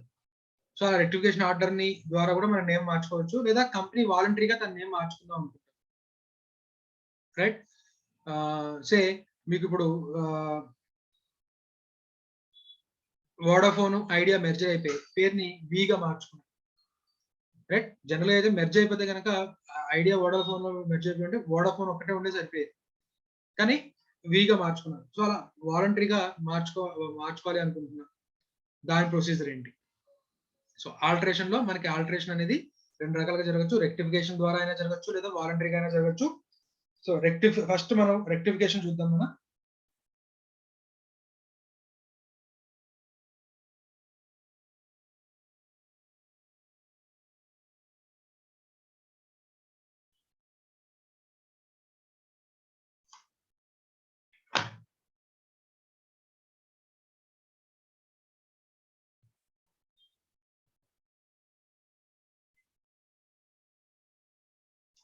Section 16 rectification of name of company. Rectification order ఎప్పుడు మనకి ఇష్యూ చేస్తారు అంటే, మన కంపెనీ నేమ్ ఏదైనా కంపెనీ నేమ్ తో సిమిలర్ గా ఉండింది, ఐడెంటికల్ గా ఉంది, అయినా సరే ఆర్ఓసి చూసుకోకుండా పర్మిషన్ ఇచ్చేసాడు. తర్వాత ఎవడైతే ఆల్రెడీ ఎగ్జిస్టింగ్ కంపెనీ వాడు ఉన్నాడో వాడు చూసుకొని, అరే బాబు నేను ఆల్రెడీ ఉన్నాను కదా, నా నేమ్తో నువ్వు ఇంకో కంపెనీకి రైట్ పర్మిషన్ ఎలా ఇచ్చావు అని చెప్పి అవతల వాడు నోటీస్ ఇచ్చి, లేదా ఆర్ఓసిఏ పర్మిషన్ ఇచ్చిన తర్వాత చూసుకొని, అరే ఆల్రెడీ ఉంది కదా నేను ఎందుకు చూసుకోకుండా ఇచ్చేసానని చెప్పి వాడంతా వాడు శుభమోటగా చూసుకున్నా కూడా ఆర్ఓసి ఏం చేస్తారంటే, అరే బాబు మేము తెలియక మేము చూసుకోకుండా ఓవర్ వ్యూలో మీకు ఇచ్చేసాము, రైట్ మీ నేమ్ ని మార్చుకోండి అని చెప్పి, రైట్ లేదా నువ్వు రాంగ్ ఇన్ఫర్మేషన్ ఫైల్ చేసావు, మనం ఆల్రెడీ చూసాం రాంగ్ ఇన్ఫర్మేషన్ ఫైల్ చేసి నేమ్ తీసుకున్నాం, అది ఇచ్చింది రాంగ్ ఇన్ఫర్మేషన్ అని తెలిసింది. సో అది రియలైజ్ అయ్యి ఆర్ఓసి నేమ్ మార్చుకోమని చెప్పి రెక్టిఫికేషన్ ఆర్డర్ ఇచ్చిన, లేదా ఏదైతే నేమ్ ఇచ్చాడో ఆ నేమ్ సెంట్రల్ గవర్నమెంట్ దృష్టిలో అన్డిజైరబుల్ గా ఉండింది, రైట్ సో అటువంటిప్పుడు నేమ్ మార్చుకోమని చెప్పి ఇచ్చినా కూడా, రైట్. సో ఇక్కడ ది రెక్టిఫికేషన్ లో కూడా మళ్ళీ ఒక రెండు సబ్ టాపిక్స్ లాగా మనం చూడొచ్చు, ఎందుకంటే టైం లైన్స్ కొంచెం డిఫరెంట్ గా ఉంటుంది. సో మనం 2 పార్ట్స్ కూడా చూడొచ్చు. అందులో ఒకటి, ఒకళ్ళ కంపెనీ నేమ్ కనుక ఆల్రెడీ ఎగ్జిస్టింగ్ కంపెనీ నేమ్ తో సిమిలర్ గా ఉన్నట్లయితే, రైట్ ఆల్రెడీ ఎగ్జిస్టింగ్ కంపెనీతో నేమ్ తో సిమిలర్ గా ఉన్నట్లయితే కనుక ఆర్ఓసి రెక్టిఫికేషన్ ఆర్డర్ ఇస్తాడు. 3 months లోపు నేమ్ మార్చుకోవాలి. ఎగ్జిస్టింగ్ కంపెనీ నేమ్ తో సిమిలర్ గా ఉన్నట్లయితే ఆర్ఓసి రెక్టిఫికేషన్ ఆర్డర్ ఇస్తాడు. ఆర్డర్ ఇచ్చిన దగ్గర నుంచి 3 months లోపు ఆర్డినరీ రెజల్యూషన్ చాలన్నా, స్పెషల్ రెజల్యూషన్ కూడా కాదు. జనరల్ గా నేమ్ ఆల్టర్ చేసుకోవాలంటే స్పెషల్ రెజల్యూషన్, కానీ ఆర్డినరీ రెజల్యూషన్ పాస్ చేసుకొని నేమ్ మార్చుకుంటే సరిపోతుంది. రైట్, ఎప్పుడు నేమ్ తో సిమిలర్ గా ఉన్నట్లయితే. కానీ ఒకవేళ రిజిస్టర్డ్ ట్రేడ్ మార్క్ తో సిమిలర్ గా ఉంది, ఆ ట్రేడ్ మార్క్ ఓనర్ కంప్లైంట్ చేశాడు, నా ట్రేడ్ మార్క్ ని ఆల్రెడీ రిజిస్టర్ చేస్తే దాని నేమ్ తో సిమిలర్ గా కంపెనీని మీరు ఎలా అలౌ చేశారు అని చెప్పి క్వశ్చన్ చేశాడు. సో అప్పుడు సెంట్రల్ గవర్నమెంట్ రైట్ చూసుకొని, లేకపోతే ఆర్ఓసి చూసుకొని రైట్ అప్పుడు రెక్టిఫికేషన్ ఆర్డర్ ఇస్తున్నారు. సో అలాంటప్పుడు అలాగా ట్రేడ్ మార్క్ ఓనర్ ఎన్ని సంవత్సరాల లోపు కంప్లైంట్ చేయాలంట? కంపెనీ ఇన్కార్పొరేట్ అయిన తర్వాత 3 years లోపు.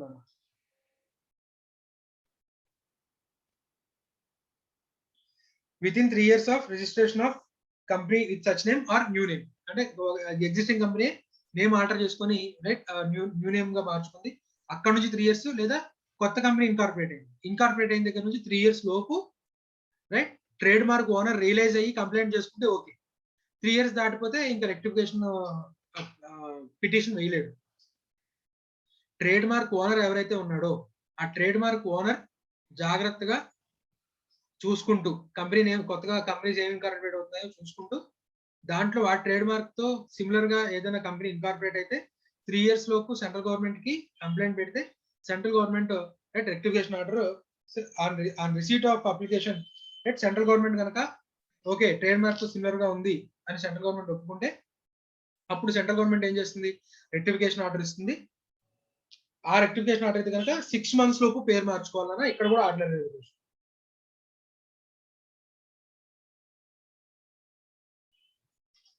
రైట్, సో ఏంటి ఇక్కడ నేమ్ తో ఐడెంటికల్ గా ఉంది అని సెంట్రల్ గవర్నమెంట్ భావిస్తే సెంట్రల్ గవర్నమెంట్ రెక్టిఫికేషన్ ఆర్డర్ ఇస్తే 3 months లోపు మార్చుకోవాలి ఆర్డినరీ రెజల్యూషన్. ఒకవేళ ట్రేడ్ మార్క్ తో సిమిలర్ గా ఉంది, trade mark owner with in 3 years of incorporation of company complaint చేశాడు, సెంట్రల్ గవర్నమెంట్ కూడా దానికి ఒప్పుకుంది, ఓకే సిమిలర్ గానే ఉన్నాయి అనుకుంది, అప్పుడు కనుక రెక్టిఫికేషన్ ఆర్డర్ ఇస్తే కంపెనీ 6 months లోపు ఆర్డినరీ రెజల్యూషన్ పాస్ చేసుకొని రెక్టిఫై చేసుకోవాలి. రైట్, ఇప్పుడు ఆర్ఓసికి రైట్ బాబు మీ కంపెనీ నేమ్ మార్చుకుంటున్నాం, ఇదిగో ఆర్డినరీ రెజల్యూషన్ అంటే ఆర్ఓసి పైనుంచి కింద చూసి అరే బాబు స్పెషల్ రెజల్యూషన్ పాస్ చేసి తీసుకోవాలి, ఆల్టరేషన్ ఆఫ్ నేమ్ చేయాలి అంటే లేదండి ఇదిగోండి రెక్టిఫికేషన్ ఆర్డర్ సెంట్రల్ గవర్నమెంట్ పంపించింది రైట్ అంటే ఓకే రెక్టిఫికేషన్ ఆర్డర్ ఉంటే ఆర్డినరీ రెజల్యూషన్ చాలే అని చెప్పి తీసుకుంటారు. కాబట్టి మనం ఏం ఫైల్ చేయాలి ఆర్ఓసితో?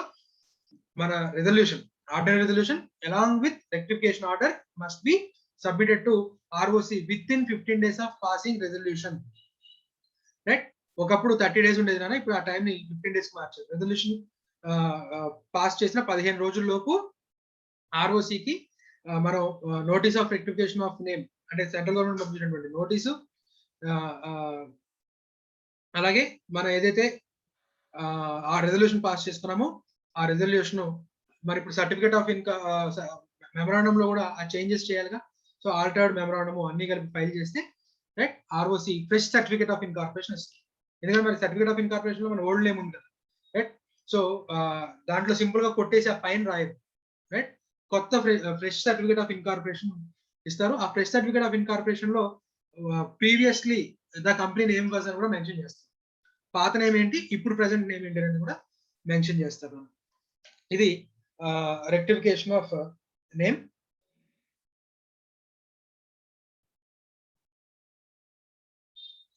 Next alteration of name clause నా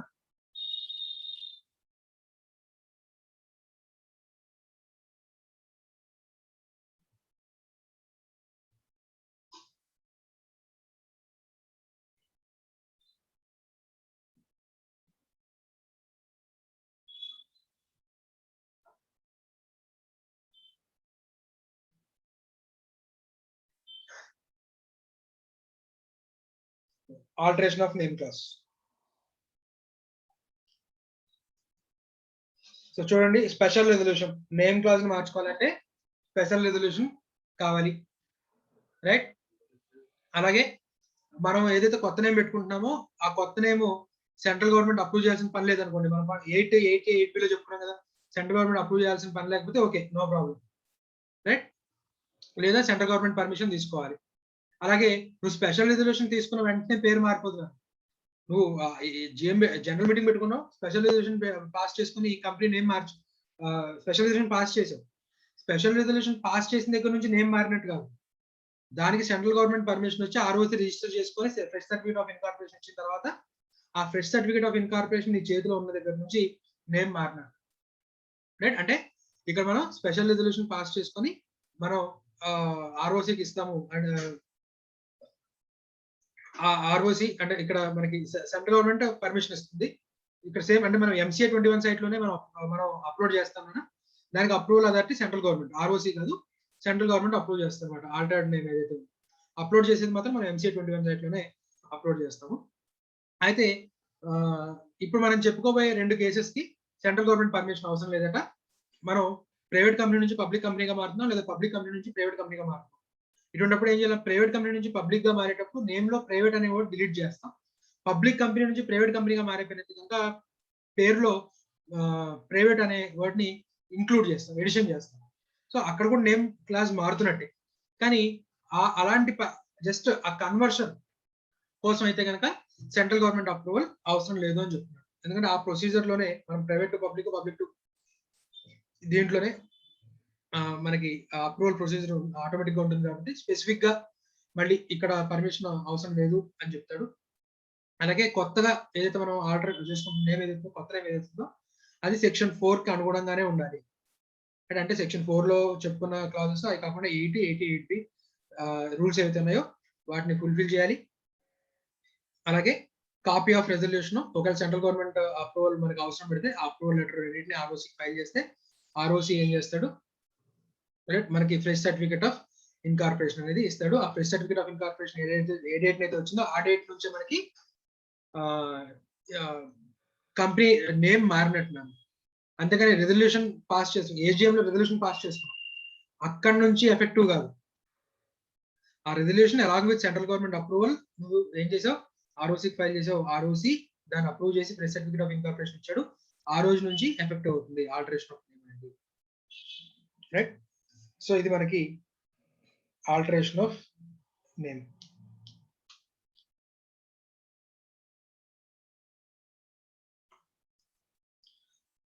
రెక్టిఫికేషన్ లో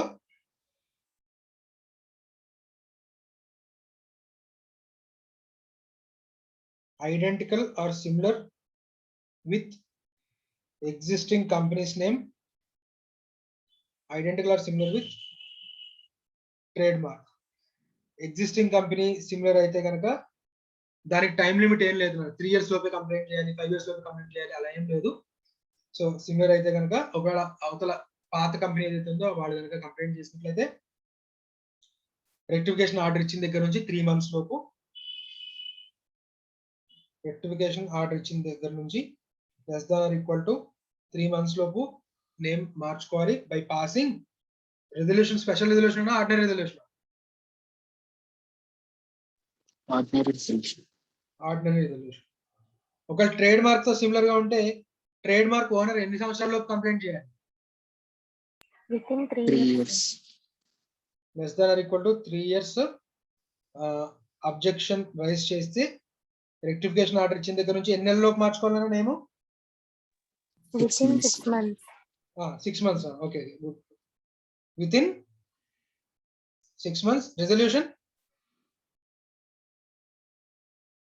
ordinary resolution. Right? Next voluntary resolution. Voluntary name convert చేసుకోవాలనుకుంటే కనుక ఏ రెజల్యూషన్ అన్నా? Special resolution. Special resolution plus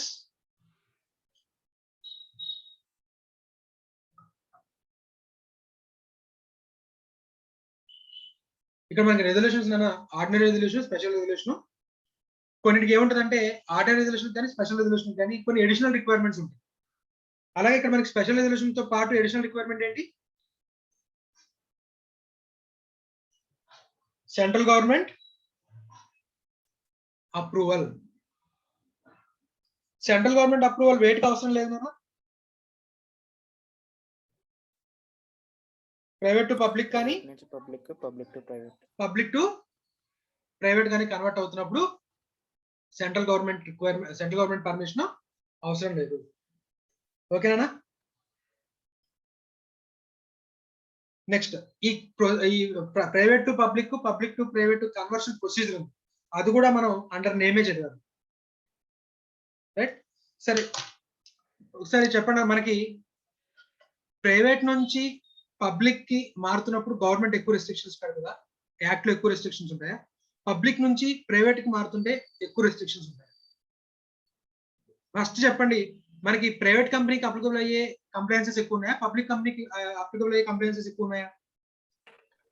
public company sir. Public కంపెనీకి అప్లికబుల్ అయ్యే కంప్లైన్సెస్ ఎక్కువ ఉన్నాయి. సో ఇప్పుడు ప్రైవేట్ కంపెనీ నుంచి పబ్లిక్ కంపెనీగా కన్వర్ట్ అవుతుంది అనుకోండి, అంటే తక్కువ కంప్లైన్సెస్ నుంచి ఎక్కువ కంప్లైన్సెస్ లోకి మార్చుకుంటున్నాను.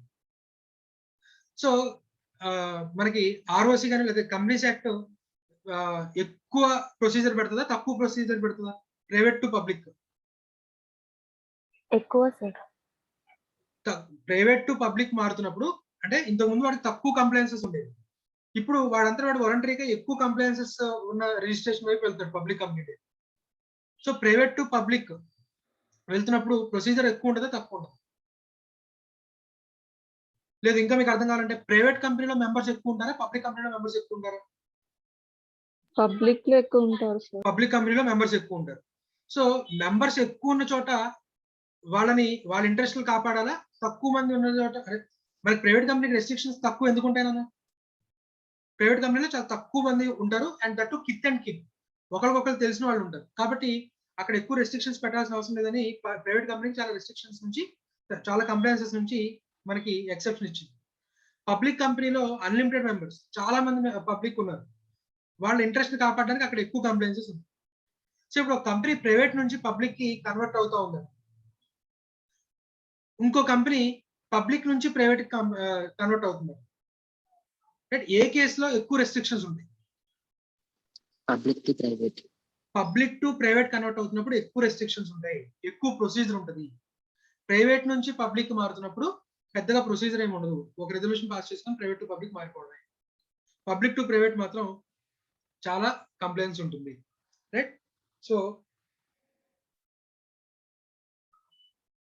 ఇది ఎక్కడ ఉంది? Public to private, private to public to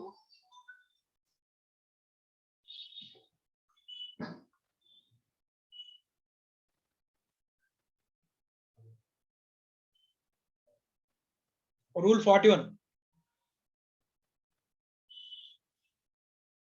Detailed procedure of conversion of a public company into a private company. Private to public ఏది?